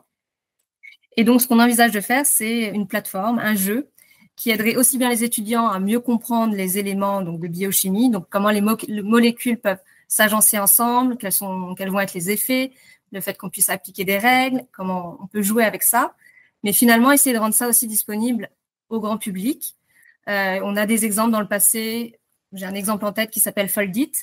C'était un jeu basé sur l'ARN. Il y a comme 200 000 joueurs qui ont participé à cette expérience. Et grâce à ça, il y a des avancées scientifiques qui ont été faites. Les scientifiques étaient bloqués depuis 10 ans sur une problématique liée à l'ADN et par rapport au sida. La communauté de joueurs a réussi à débloquer ça. Donc, je trouve que c'est beau. Qu'est-ce qu'on peut réussir à faire grâce aux jeux sérieux? C'est donc une contribution. Les gens qui jouent au jeu amènent une avancée dans la recherche en même temps? Tout à fait. Donc, en fait, là, le but, d'où le nom, c'était de déplier les molécules d'ARN. Ouais. Et donc, non seulement il y a eu des avancées dans la santé, mais on a découvert des nouveaux matériaux aussi. Donc, il y a des conséquences dans la vie réelle. Donc, c'est ça que je trouve vraiment très intéressant et que j'essaye et j'ai du plaisir à travailler dans ces domaines-là. Mais oui, donc c'est beaucoup plus que juste ludique. Là. Il y a vraiment une aspiration il y a des choses qui sont trouvées à travers ça, comme le jeu sur l'ARN. Mais c'est fascinant. Donc, il y a littéralement des débouchés réels. Quelqu'un va aller jouer avec ça, va potentiellement pouvoir trouver des choses. Là. Tout à fait. C'est la même chose que si tu jouais à un jeu type Zelda où tu as des énigmes à résoudre. Ouais. Là, on a transposé tout ce qui est science, mais en rapportant des petits challenges, le fait de pouvoir voir la communauté, d'avoir des tableaux de bord aussi. Et donc, ça motive les gens à essayer, jouer, déplier. Et donc, c'est ça. Ça a des conséquences dans la vie réelle et des avancées scientifiques. Et comme il y a une complexité parce que ça résout des problèmes dans la vie réelle, c'est quand même fort probablement des jeux qui sont quand même complexes, qui ne s'adressent pas nécessairement à tout le monde. Celui sur l'ARN s'adressait au grand public? Donc, on essaye de s'adresser au grand public. Donc là, je suis en partenariat avec un professeur de l'UQAM, Vladimir Reinhardt. Et donc, lui, son expertise, c'est plus sur physique, chimie et programmation. Donc, ça prend des algorithmes, du back-end, quelque chose d'open source on va s'appuyer sur des bases de données. Ouais. Et mon enjeu à moi, c'est de justement encadrer un étudiant. Je recherche un étudiant qu'on financerait pour pouvoir s'occuper de la partie front-end de ça. Donc, qu'est-ce qu'on va créer comme expérience? Quels éléments des jeux qui existent déjà? Je pense à des jeux de gestion type Factorio ou Satisfactory. Est-ce qu'on peut reprendre de ça qui est intéressant et le transposer à un domaine donc réel avec des vraies data, des vraies données avec lesquelles les gens pourraient jouer et qui auraient un impact dans le domaine scientifique potentiellement. Donc, imagine au début, on te fait jouer avec une petite molécule, tu montes le niveau 1. Une fois que tu as réussi ça, la molécule que tu as créée, ça devient un élément de ta bibliothèque dont tu peux te servir pour jouer et tu peux passer au niveau 2. Donc, ça t'apprend au fur et à mesure des choses qui sont utiles et intéressantes sous l'idée que c'est un peu un puzzle, des choses que tu peux assembler, comme des machines que tu pourrais mettre les unes près des autres pour que ça forme quelque chose. Donc, c'est des métaphores qu'on pourrait utiliser, reprendre les éléments un peu ludiques et fun des jeux vidéo, mais l'appliquer à quelque chose qui est d'habitude plus ennuyeux. Et ça m'intrigue énormément parce que, oui, peut-être ennuyeux, mais qui a potentiellement des résultats et qui, de l'autre côté, potentiellement peut être utilisé par une personne sans formation en biochimie. Là, ça, c'est ça l'idée. C'est fantastique, ça. Ça prend de ton côté à toi, au niveau de la conception d'un jeu comme ça, si on peut encore l'appeler un jeu, ou un jeu sérieux, ça prend un effort de simplification de la complexité qui est hors norme, on peut le dire, là. Ce qui est propre au métier de UX designer à la base, toute la complexité du logiciel ou de site web, on va le cacher via l'écran et l'interface. Ouais. Là, tu as raison, c'est basé sur les sciences, des matières qu'on apprendrait à l'école. Comment transformer ça, utiliser des métaphores, s'appuyer sur des choses qu'on aurait dans la vie réelle ou dans les jeux pour que ça devienne une évidence, que ce soit naturel, que ce soit intuitif. Un incroyable défi que ceux qui pensent soumettre leur nom au bac pour l'année prochaine vont comprendre l'utilité. Le UX ou le design UX, ce n'est pas de faire de belles interfaces, c'est de simplifier la complexité. Et là, tu le démontres à travers des projets comme ça, que je présume que pour les étudiants qui vont aller au bac, ils vont avoir à croiser ce genre de projet fascinant aussi, là. Mais tout à fait. Puis je suis d'accord avec toi, comme tout ce qui est UI ou visuel ou graphique, oui, ça concourt à avoir une bonne expérience, mais ce serait qu'une petite partie. Il y a beaucoup d'autres éléments qui vont aider les utilisateurs et utilisatrices à avoir des bonnes expériences. L'autre chose aussi, la chance que notre département design soit à l'ETS, c'est qu'on va pouvoir avoir des belles collaborations avec tous les autres départements. Ouais. La collaboration logique, ce serait comme avec programmation, donc LogTI, mais pas que, parce que je rappelle que l'expérience utilisateur, on va aider à améliorer aussi bien des produits numériques que des produits physiques que des services. Ouais. En tout cas, c'est très représentatif des collaborations qu'on aurait dans l'industrie ou dans la vie réelle, donc UX design et ingénierie. Et puis, ma phrase clé que j'aime dire, c'est que un ingénieur peut faire la plus belle technologie du monde, la plus performante, la plus avancée, la plus évoluée. Si elle n'est pas utile et pas utilisable, personne ne va s'en servir et personne ne va l'acheter. C'est pour ça que nous, UX designers, on travaille très bien avec les ingénieurs et on va pouvoir faire des belles collaborations au sein de l'école.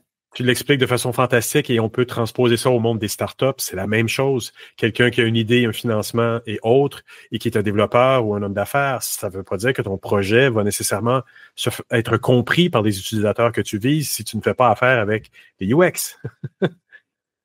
C'est ça, on est un peu la face cachée, mais pareil, tout comme on parle de plus en plus d'éthique, on parle de plus en plus de UX design. Sur le marché du travail, il y a des offres. On cherche des UX designers, donc on répond à un besoin. C'est ça qui est bien. Hey, c'était super intéressant. Alexandra, j'aimerais te remercier beaucoup pour cette belle conversation qu'on a eue aujourd'hui à ce sujet-là. Merci Jean-François, très contente d'avoir participé.